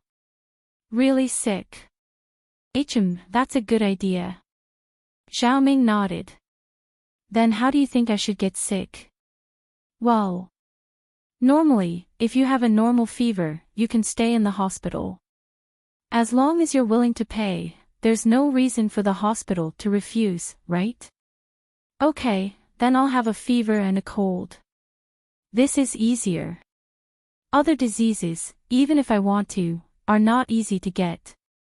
Kong Mingming also felt that the only way to get close to Guan Xan was if he stayed in the hospital. But it's not easy to catch a cold today, is it? Kong Mingming looked at the sunny sky outside the car window. The weather in April was already very hot. It didn't seem easy to catch a cold. That's why we have to suffer a little. Wang Shubing said, I know there's an ice hockey rink nearby. Master Ming, let's go sit there. Fine. Kong Mingming gritted his teeth. For the sake of picking up girls, for the sake of his family status, he would endure it. He had to succeed this time. So what if he suffered a little? As a result, Kong Mingming and his team arrived at the ice hockey arena. Under everyone's astonished gaze, they walked into the ice rink. Zhu Xiaozhang and Wang Shubing both wore thick, warm ice hockey jerseys. Kong Mingming, on the other hand, wore a short-sleeved tank top and shorts. He gritted his teeth as he sat in the audience seats. Damn, a man. The people in the arena saw Kong Mingming's outfit and couldn't help but exclaim. Isn't he too awesome? He's a tank top bro. A girl took out her phone and was about to take a photo of Kong Mingming and post it on the internet. A new generation of bro was born. Kong Mingming was originally shivering in the cold, but hearing the people in the arena praise him, Kong Ming's vanity was immediately satisfied. He even did a pose with the girl who took the photo. Look at him, his body is so healthy. He's wearing a tank top and shorts here. A bespectacled man said enviously, we can't do it. Our bodies are weak after playing too much with women. We can't stand the cold. Kong Mingming was proud of himself. He thought to himself, I've played with a lot of women, but look at me, I'm a legend. Kong Mingming was feeling proud of himself. Suddenly, he felt a chill and couldn't help but sneeze. His mucus also sprayed out, smearing everywhere. It was sticky and disgusting. Fuck, he's not a tough guy, but a pretentious guy. I thought he wasn't cold. The person who sighed before couldn't help but despise Kong Mingming when he heard him sneeze. The expression of the young lady who was taking pictures with her phone suddenly became interesting. It seemed that tank top bro was going to become pretentious bro or pervert bro. As for the bespectacled man, he looked at Kong Ming Ming sympathetically and said, "Bro, are you worse than me? I didn't even sneeze when I'm so weak. Aren't you too lame?" Kong Ming Ming was instantly embarrassed and angry. His face turned red, but he couldn't refute. Zhu Xiaozhang, on the other hand, couldn't stand it anymore. He stood up and pointed at the people who were talking. He shouted arrogantly, "What the fuck are you looking at? Have you never seen cultivation before? Master Ming came here to cultivate. What do you people know? Cultivation. He came here to cultivate with mucus coming out of his nose. Was there something wrong with his brain?" Those people shook their heads speechlessly and ignored Kong Ming Ming. Although Kong Ming Ming lost face, he thought of his plan to pick up girls. He had to persevere. He couldn't give up halfway. He had to cultivate until he caught a cold. Kong Ming Ming sneezed again. The media in Songshan, under the lead of the dire wolf, was almost one-sided. They were all attacking Songshan's first school, describing it as the devil's first school. In fact, other than the interview with the dire wolf, Chu Pingzhan and Ding Binggong didn't face any media again. Even if the media wanted to enter the emergency room, they wouldn't get permission from the hospital. So the latest development of the matter was unknown to the media. Chapter 678. Press conference. After all, the power of the media was terrifying. It could sway a lot of people who didn't know the truth, and these people would rather believe it than not. Since the school was so scary, who would dare to let their children continue to study here? However, at this critical moment, the CEO of Miracle Dr. Guan's medical company, Lai Changyi, called for an emergency press conference. Miracle Dr. Guan's medical company had been the focus of the media and the public ever since it was established. Although the Miracle Dr. Guan Medical Company's Miracle Dr. Guan Injury Medicine wasn't officially on the market yet, the company's name was already very famous. There was no other reason. Although the news of Miracle Dr. Guan's medical company's outstanding performance at Yanjing's Houseyu's auction was only spread among the noble houses and wealthy merchants, the all-pervasive media quickly got wind of it and reported on Miracle Dr. Guan's medical company continuously. There was no lack of rumors, such as the fact that Miracle Dr. Guan's medical company had mastered the technology to bring the dead back to life. Of course, these were all derived from the pill of life extension and toxin cleansing. But Fatty Lai didn't go out to refute the rumors, because these reports were all rumors. With this hype, he didn't even need to advertise himself, and directly hyped up the name of Miracle Dr. Guan's medical company. So when Miracle Dr. Guan's medical company called for an emergency press conference, all the media in Songshan sent their reporters to the press conference as soon as they received the news. Although the media's attention was on the fainting incident of Songshan's first school, Miracle Dr. Guan's medical company's press conference was also very important. The media that didn't take the lead in the fainting incident focused their attention on this press conference, hoping to get some first-hand information from the press conference. The press conference was held in Fatty Lai's newly built skyscraper, which would become the headquarters of Miracle Dr. Guan's medical company. The building and trading company downstairs were also contributed by Fatty Lai for free, and merged into Miracle Dr. Guan's medical company. The construction company would be responsible for the construction of the factory, and the trading company would be responsible for the sales of the produced medicine. Fatty Lai's wife was a little reluctant to give away all of his assets, but Fatty Lai didn't care about his wife's opinion at all. From his perspective, his wife had long hair but short brains. How was this even possible? If he followed Lin Yi in the future, what else could he not want? Lin Yi's medical skills were superb. It wouldn't be an exaggeration to say that he could bring the dead back to life. As his follower, how could Fatty Lai not benefit from it? Fatty Lie felt a sense of satisfaction he had never felt before as he looked at the packed press area.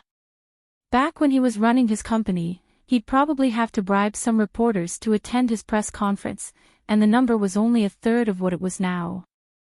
But now, he didn't need to invest anything. All he needed to do was release a piece of news and these reporters came to him. It couldn't be helped, Miracle Dr. Guan's medicine company's product wasn't even on the market yet, but they already had a name. Thank you for joining the press conference of Miracle Dr. Guan's medical company. I am Lai Changyi. Fatty Lie walked up to the stage with a smile on his face. The main topic of this press conference is the mass coma incident in Songshan First School. If you are here for our company's new product, I'm afraid you will be disappointed. The reporters were stunned by Fatty Lie's words. Why was it Miracle Dr. Guan's medical company's turn to hold a press conference for the fainting incident of the Songshan First School? Even if there was a press conference, it should be held by Songshan First School or Pingzhan Industries, right? Or it could be the police. But Miracle Dr. Guan's medical company was the only company that had nothing to do with this incident. Why would they hold a press conference to release news related to the fainting incident of the Songshan First School? No matter how they looked at it, the reporters found it strange. Although it was strange, they were still very excited. Not only were they not disappointed, they were glad that they came to the right place. Because the fainting incident of the Songshan First School was the headline of all the media, they were all trying to find out the truth behind the incident. Fatty Lie's press conference was related to this incident. How could they not be happy? First of all, I want to say that the rumors in the society are not true. What terrifying school's unknown virus base? It's all nonsense. Fatty Lie knew about the relationship between Lin Yi and Miss Chu, so he held this press conference not only to promote his Miracle Dr. Guan's medical company, but also to restore the Songshan First School's reputation. Fatty Lie's words made the reporters below the stage blush with shame. They had also published reports like terrifying campus biochemical base with unknown virus before, but they were just following the trend. Fatty Lie's denial of the news made the reporters perk up. After our Miracle Dr. Guan's medical company's clinical research and analysis, we have found the cause of the fainting students. It's confirmed that it's caused by poison. Fatty Lie's words shocked all the reporters present. Didn't the hospital say that it wasn't poison? And they couldn't find the cause of the fainting. A reporter below the stage couldn't help but ask. Indeed, if we used normal methods, we wouldn't be able to find the cause of the fainting. Because the poison that these students were poisoned with is an extremely rare 1,000-year poison. Fatty Lie said, everyone knows that our Miracle Dr. Guan's medical company is a company dedicated to medical research and development. Whether it's the research ability or the team of experts, they are all internationally advanced. Therefore, after the unremitting efforts of our team of experts, we finally analyzed that this 1,000-year-old poison is a kind of strong poison made from 7 kinds of Chinese herbs. It is called deadly 7 herbs poison, a kind of 1,000-year-old poison that has been lost for thousands of years. After this poison is consumed, it will be absorbed by the body quickly, and then it will destroy the body's physiological functions. If we don't treat them in time, they will die in at most 3 days. This poison is made from pure Chinese herbs. It's very difficult to detect it using normal chemical methods, so this is why the hospital didn't detect it before. Because the smell of many Chinese herbs is similar to seasoning, it won't arouse suspicion. Chapter 679. Fatty Lie seizes the opportunity. Deadly 7 herbs poison. Millennium poison. Can't detect it. It's similar to seasoning. The reporters gasped in shock. Fatty Lie's words were a little too inconceivable, and they couldn't accept it for a while. Wasn't this too unbelievable? He even brought out the 1,000-year poison. Are you serious? If it's a millennium poison, then why don't people know about it? How did you analyze it?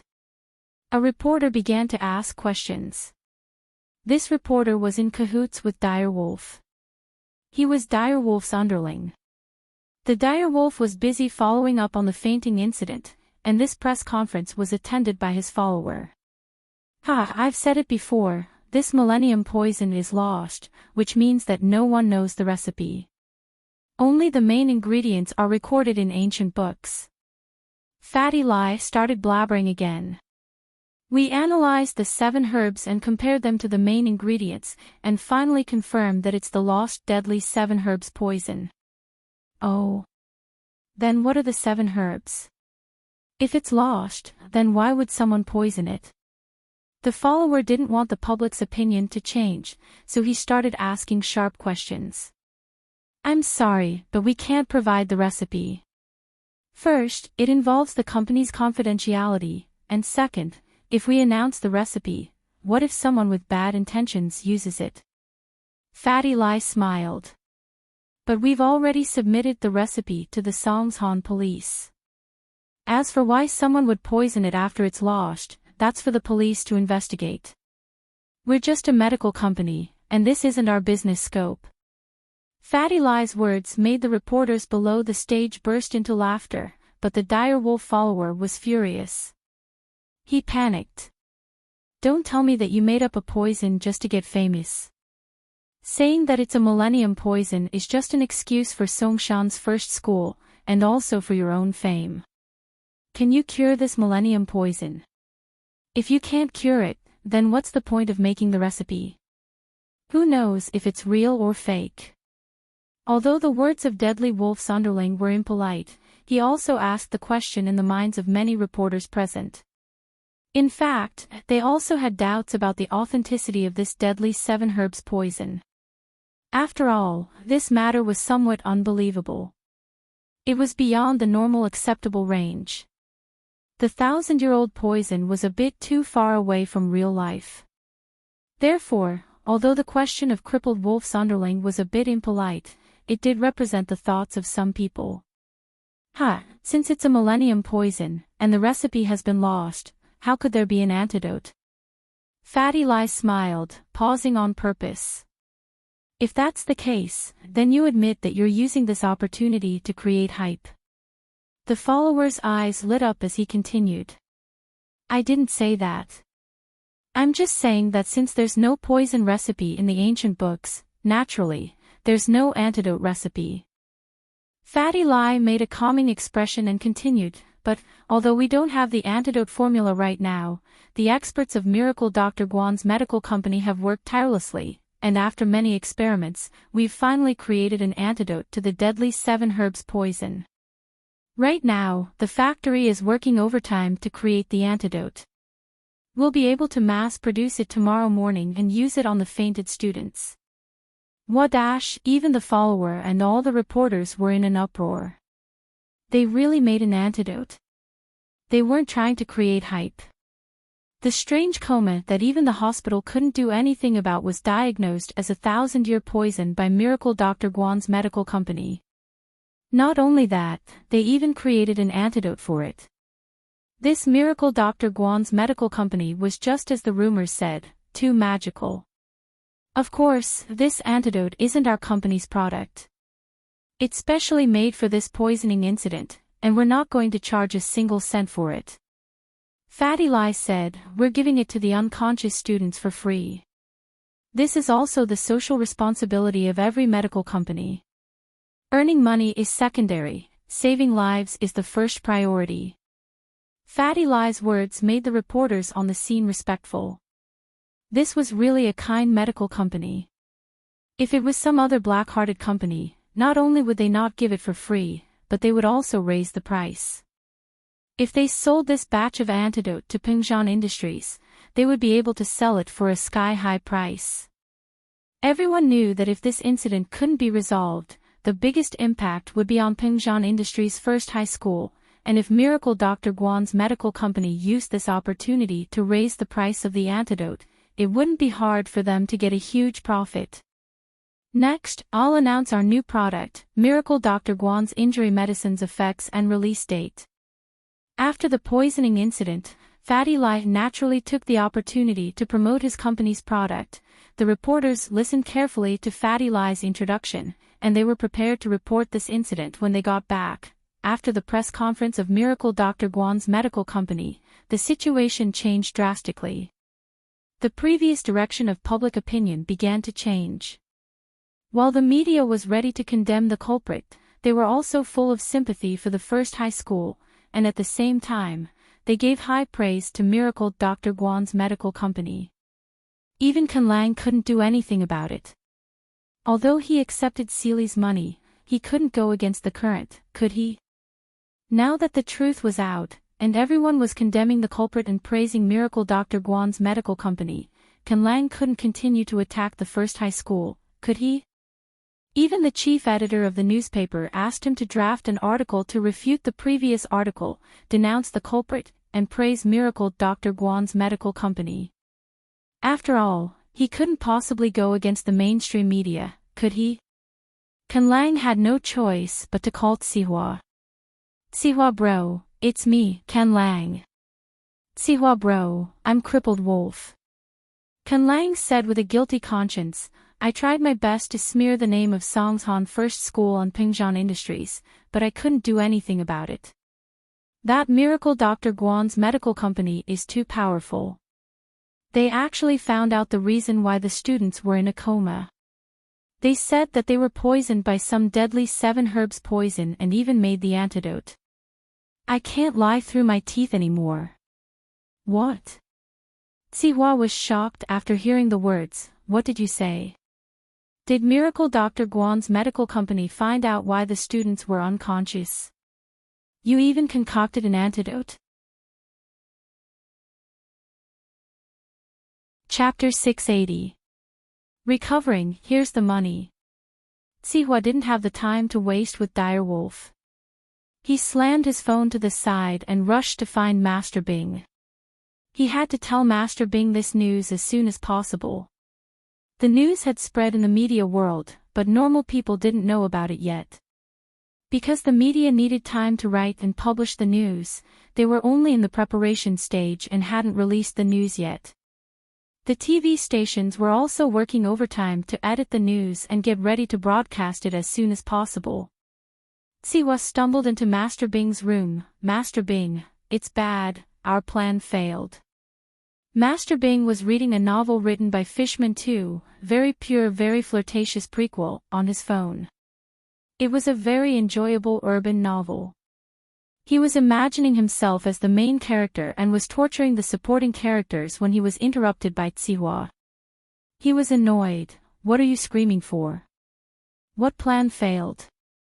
Master Bing, Direwolf just called and said that Miracle Dr. Guan's medical company has found the cause of the student's coma.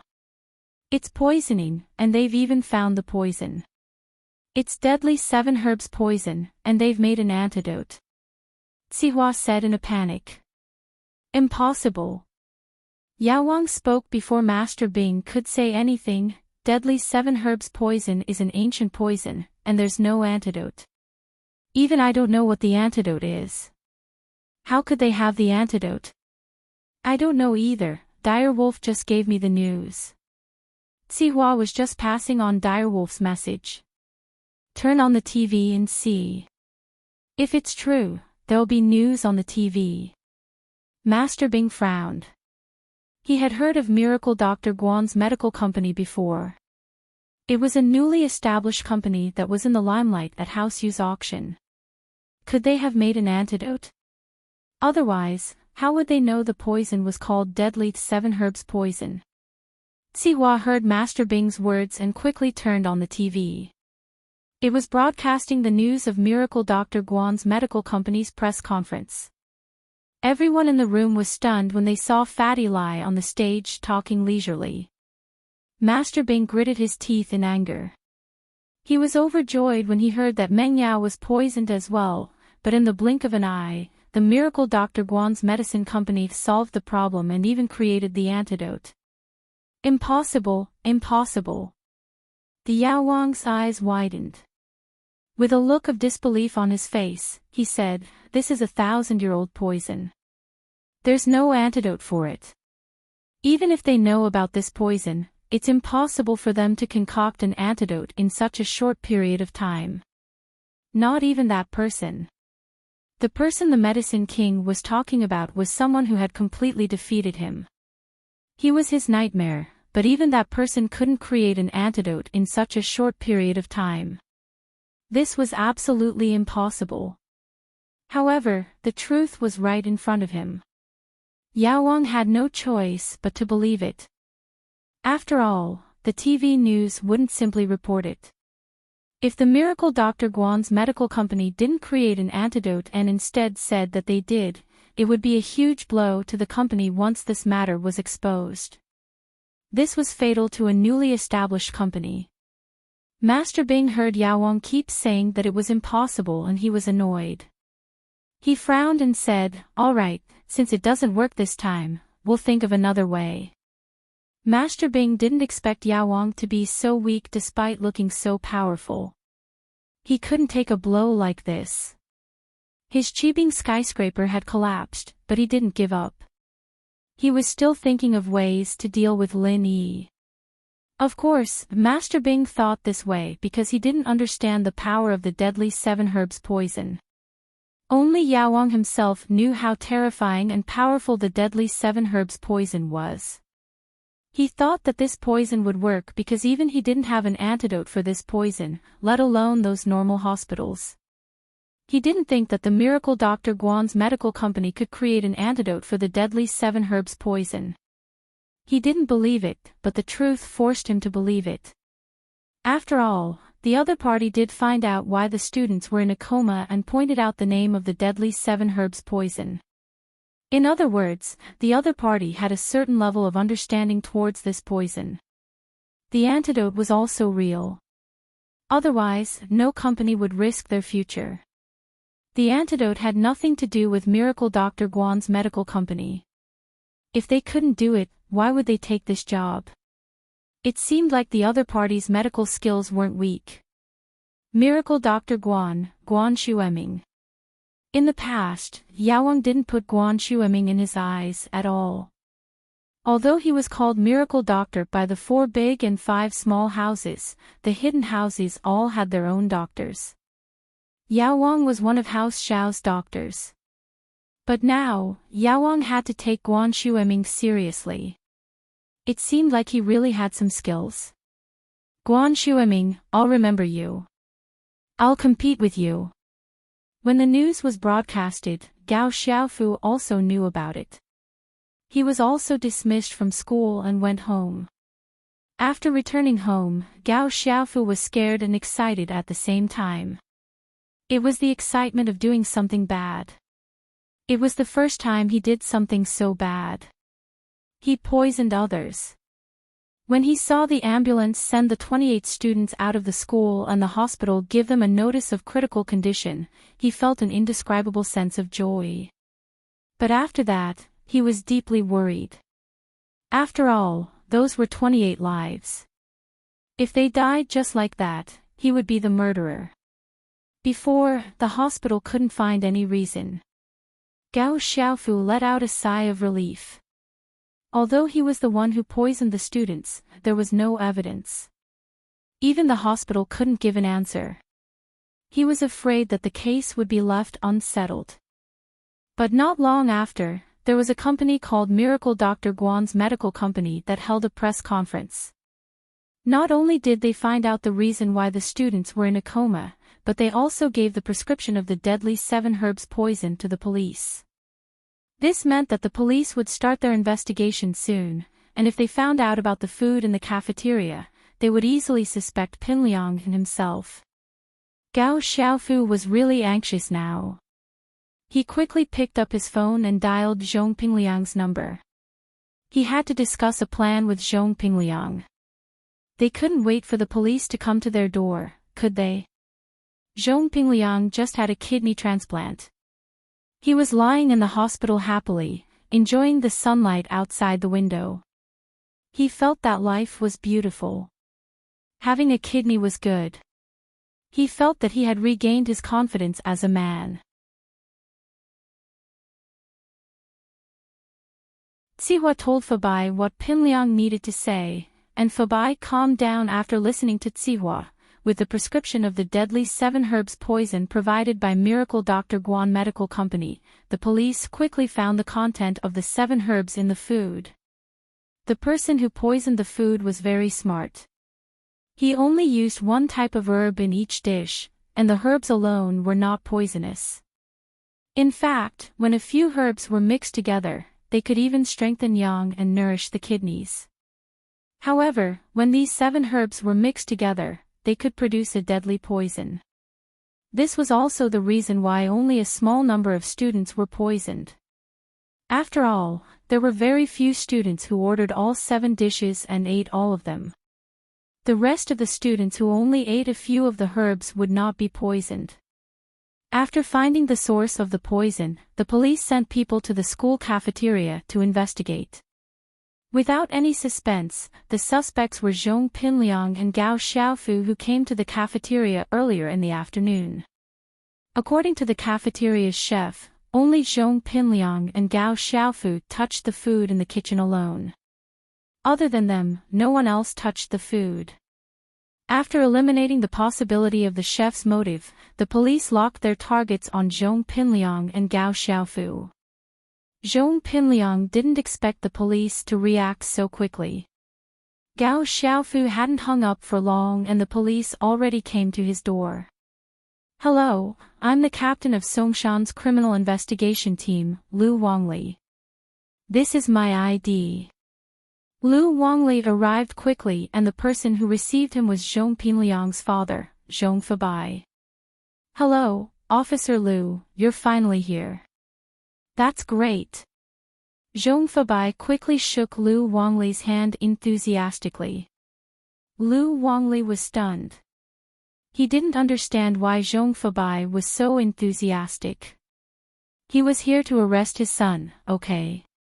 "Mr. Zhong, why did you look forward to my arrival?" Lu Wangli asked curiously. "Yes, my son Pinliang. Ever since he was harmed by the kidney trafficking organization and had one of his kidneys removed, he became absent-minded and had low self-esteem. I wanted to call the police, but he wouldn't agree no matter what. He was afraid that the criminals would take revenge on him after I called the police." Zhong Fabai sighed and said with pity, "I really feel sorry for my son. Since you're here, please persuade Pinliang to cooperate with you and bring the criminals to justice." "Ha!" Lu Wangli heard Zhong Fabai's words and was shocked speechless. He never thought that Zhong Pinliang was also a victim of the kidney trafficking organization. It seemed like things weren't as simple as he thought. Could it be that there was something else? He decided to talk to Zhong Pinliang and said, "Is that so? Where is Zhong Pinliang now?" "He's in the ward inside. He said that he was mocked and looked down on by his classmates in school. They said that he lost one of his kidneys and is no longer a real man. They said that he's a eunuch." Zhong Fabai sighed again. They even mocked him and said that he sold his kidney to buy an iPad. "Officer Lu, with our family's financial situation, do we still need to sell our kidney? I, Zhong Fabai, may not be rich, but I'm the boss of an entertainment city, right? Can't I afford an iPad?" Chapter 682. Deceiving the heavens. Well, I haven't finished speaking yet. He's being ridiculed in school. I don't think it's okay. If this continues, Pinliang will become a mental patient. What if he does something I'll regret? I only have one son. Fabai said, so I contacted a black intermediary and bought another kidney for Pinliang. I just finished the kidney transplant and he's resting inside right now. Bought him another kidney. Just finished the surgery. Lu Wangli was even more shocked. Pinliang was poisoned and now he had a surgery. What kind of speed was that? I know that it's illegal to buy and sell kidneys through illegal agents, but you can understand me. I pity all parents. Fabai sighed, if you want to punish someone, punish me. You can't let Pinliang return the kidney. He can't afford it. He just regained his confidence as a man and wants to live again. Don't ruin his life. Lu Wangli was even more confused. Why did it sound so strange? Was Pinliang the one who poisoned Pinliang? I'll pretend that I don't know anything about this black agent, but I have something else I want to ask Zhong Pinliang. Can I talk to him alone? Lu Wangli asked. As for Fabai buying a kidney from an illegal agent, it was already given to Pinliang. There was no point in pursuing the matter. Pinliang was also a victim. Yes, of course. Help me persuade him again. Let him regain his confidence and go to school. Fabai said. Lu Wangli nodded and walked into the ward. He saw Pinliang lying on the bed. Pinliang naturally saw Lu Wangli in his police uniform. He hesitated slightly and said with a depressed expression, "Hello, officer. If you are here to collect evidence for the kidney trafficking company, I don't want to go. I don't want to embarrass myself anymore. I've had enough. I don't want the kidney trafficking company to take revenge on me. But if you want to ask about the coma incident in school, I can be honest with you. I did it, but it wasn't my intention. It really wasn't. I didn't think that there would be such serious consequences."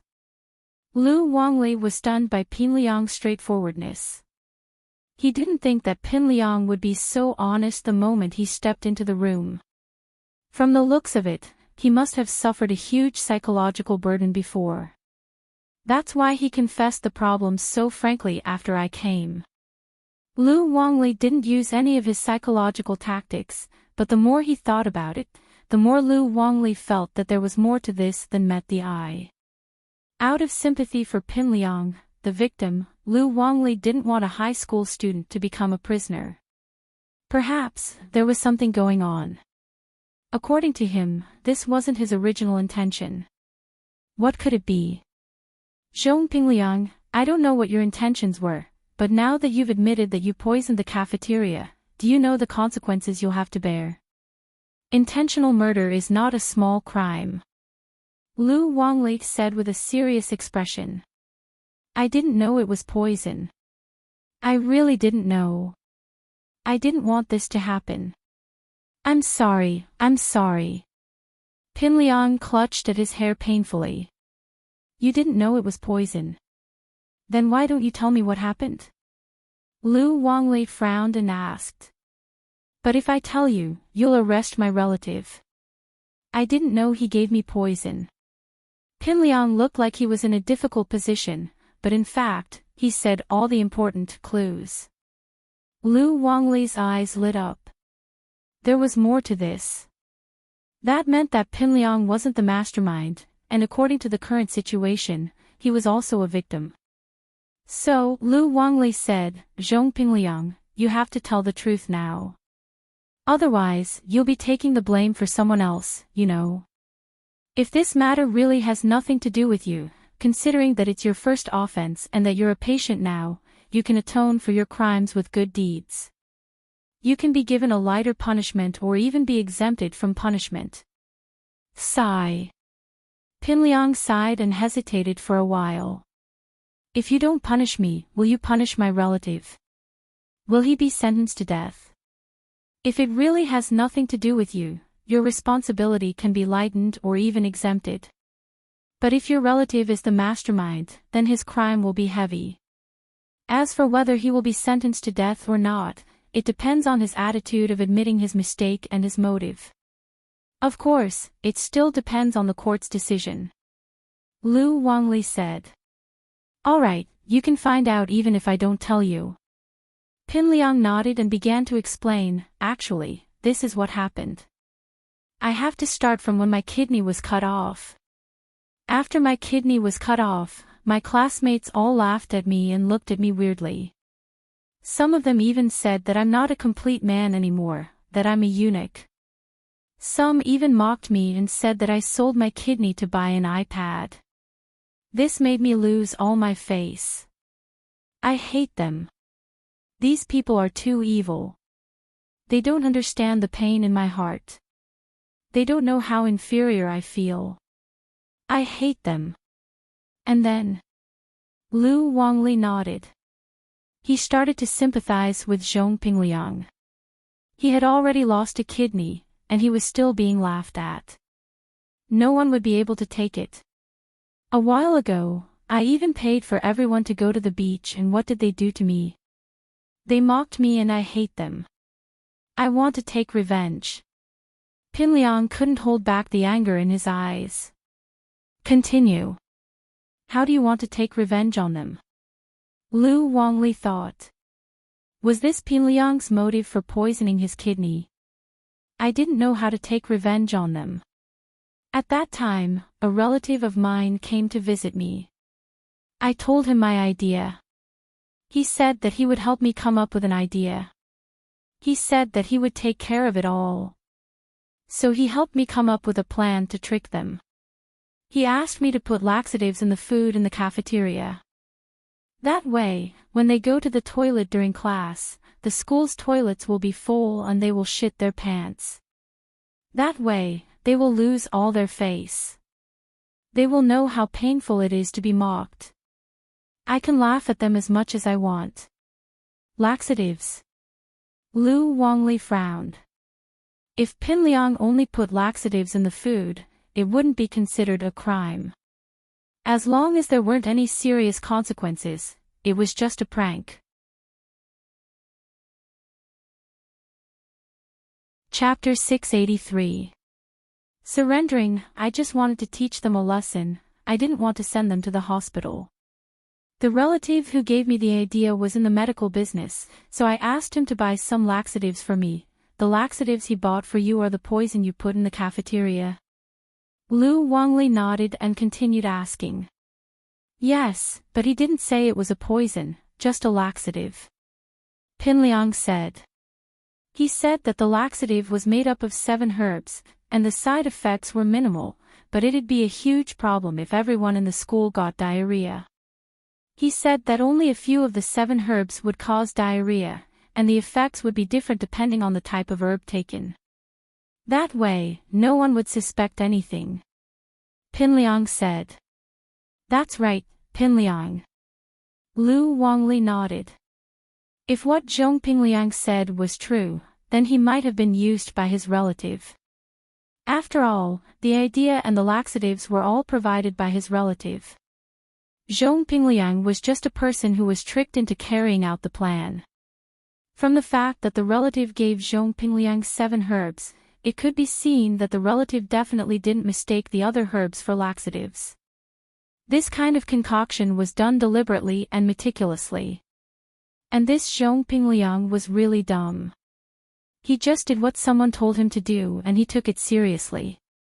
What's your relative's name? Lu Wangli asked. Jin Maoxing, a distant relative of my uncle, Jin Gubang, Zhong Pingliang said.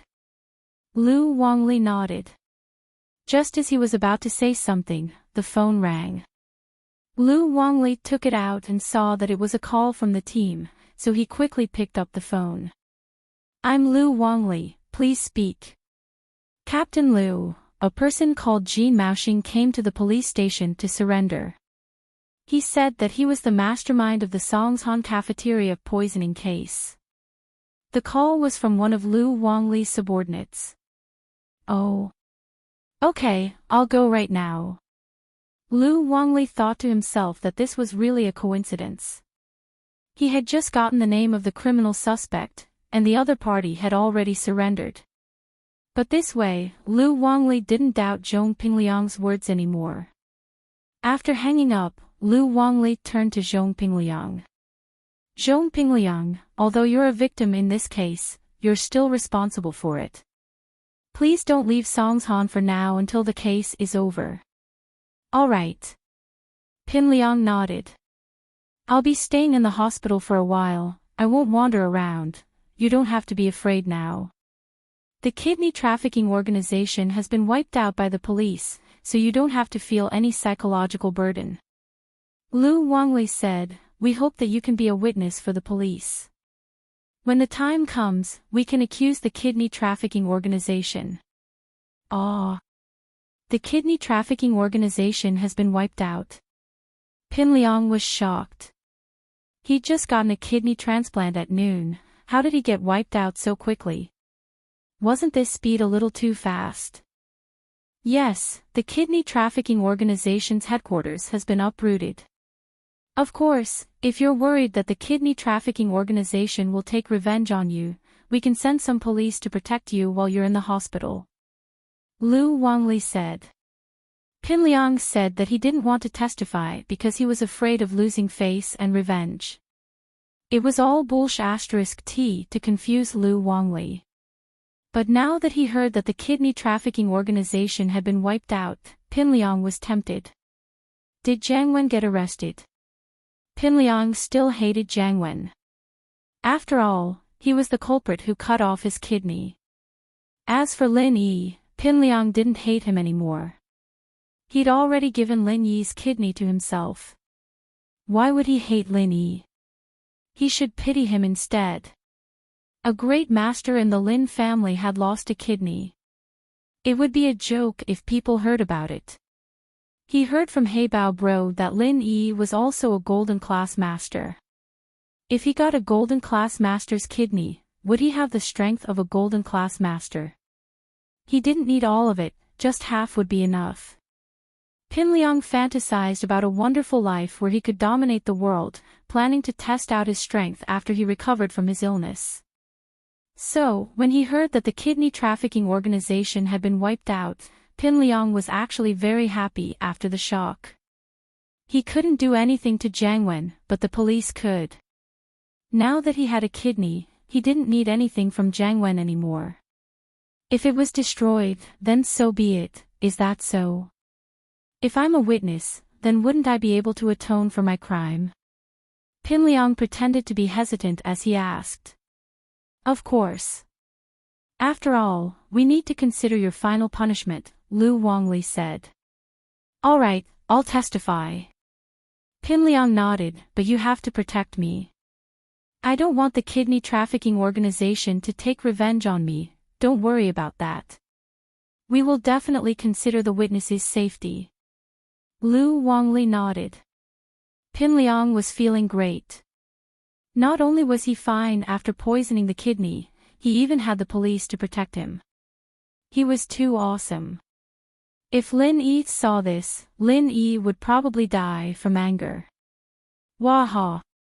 After Lu Wangli left, Zhong Febai quickly walked into Pinliang's ward. Pinliang, how is it? Is there any problem? It's fine. My acting skills are pretty good. Pinliang said proudly, that Lu Wangli seemed to sympathize with me. He told me that I was tricked.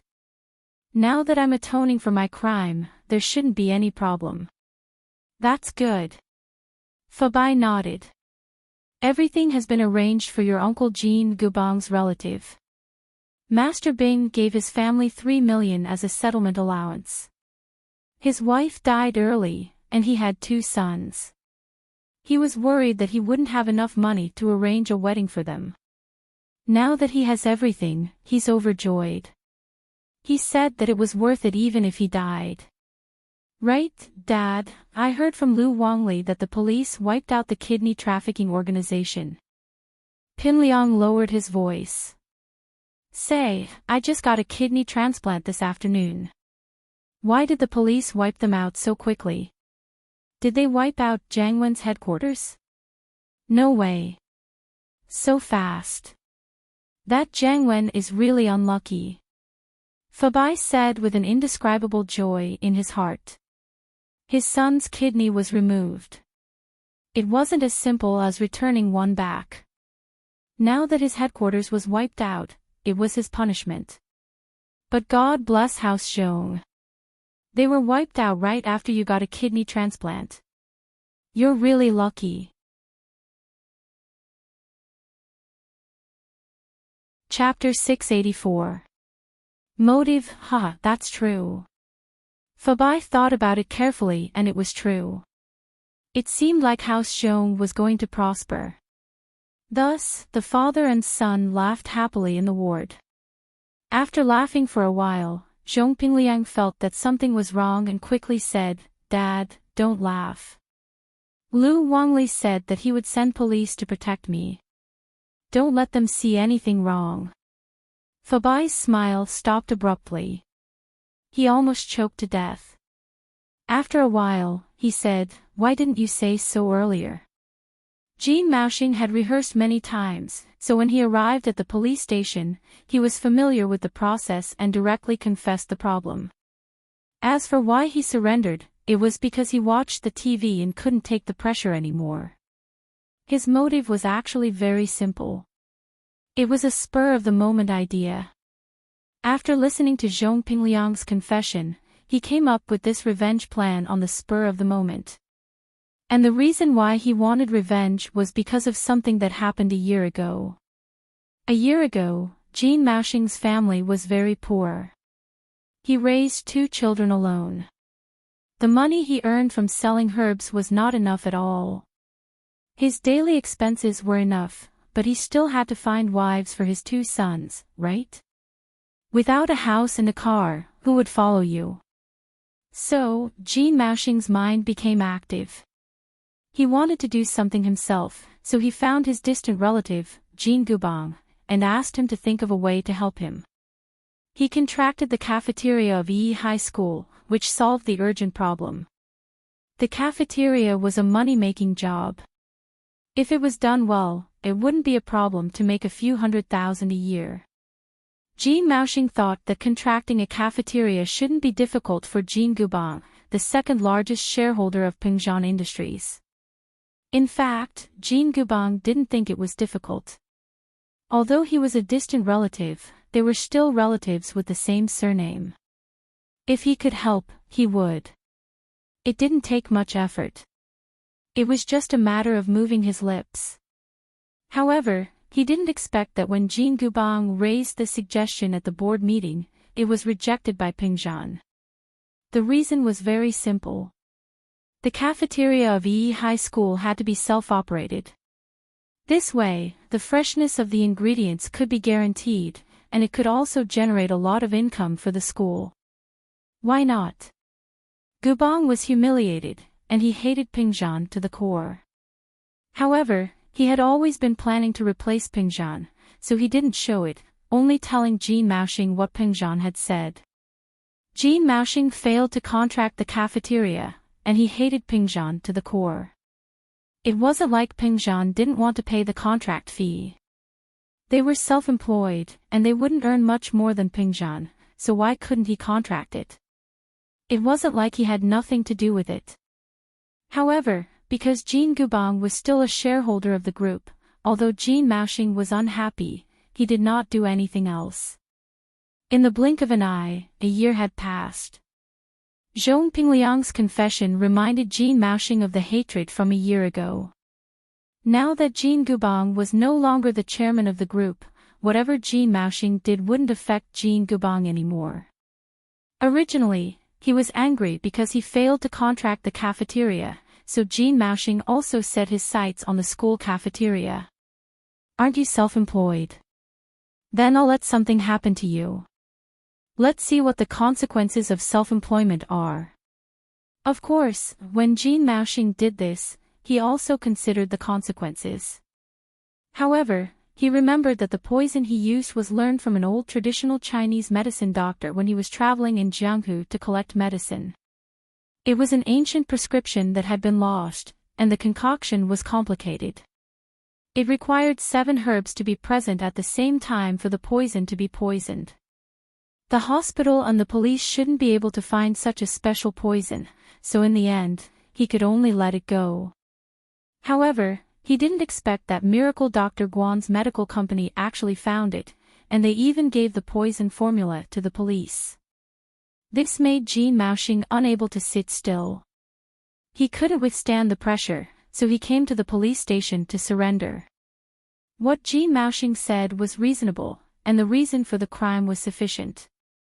The remaining 7 herbs were also found in his house, which allowed the police to close the case very quickly. As for Zhong Pingliang, Jin Maoxing also made it very clear that he was just using him. It had nothing much to do with Zhong Pingliang. He would take responsibility for what he did, so he didn't want to punish Zhong Pingliang. Lu Wangli was originally full of sympathy for Zhong Pingliang. After a meeting and discussion, since Zhong Pingliang was a victim of the kidney trafficking company, the city was now weakening the influence of the kidney trafficking company on the people. It was not appropriate to publicize Zhong Pingliang's matter too openly. Zhong Pingliang was also bewitched by Jin Maoxing and was deceived by Jin Maoxing. He was also a victim, so he was exempted from criminal punishment, but he still needed to be criticized and educated. However, they didn't know if all the remaining members of the kidney trafficking company were caught. As a victim of the kidney trafficking company, the police still gave Zhong Pingliang the necessary protection measures while he was in the hospital. There were police officers guarding near Zhong Pingliang's ward 24 hours a day. The police needed the victim to testify in court against the crime of the criminal group, and Zhong Pingliang. However, after the incident, Lu Wangli called Ding Bingong and talked about Zhong Pingliang's matter alone. Principal Ding, this student Zhong Pingliang is actually very pitiful. One of his kidneys was cut off. It's already tragic enough, and the students are laughing at him. This is not good for his psychological growth. Lu Wangli said, I suggest the school to organize a charity activity and visit Zhong Pingliang in the hospital together. Lu Wangli was doing his best for Zhong Pingliang. In order to prevent his psychological growth from being distorted, he made such a suggestion to the school. Ding Bingong naturally agreed immediately. After all, although the students' academic results were important, the students' psychological quality couldn't be ignored. Thus, the incident of the first high school students fainting together was considered to have temporarily come to an end. The first high school's reputation was basically restored, and they were just waiting for the police to hold a press conference to announce the truth of the matter. As for Tang Yun calling Lin Yi and asking Lin Yi to save his love rival, Lu Xinwen and Kong Xiaobo were helpless. Since Tang Yun was willing, what else could they say? There was nothing going on in the afternoon, so Kong Mingming decided to bring Xiaofen to the hospital for a follow-up. Xiaofen's schizophrenia was obviously much better after a period of treatment. Ever since she met Kong Mingming, Xiaofen had completely lost confidence in Kong Mingming and removed his name from her heart. This was also what Kong Xiaobo was happy to see. Otherwise, Kong Xiaobo would always feel that he was a substitute for Kong Mingming.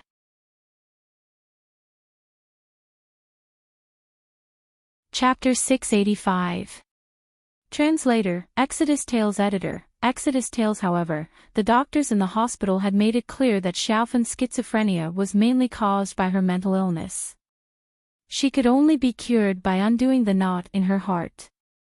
The hospital could only control the madness during the illness, and the treatment wouldn't be effective.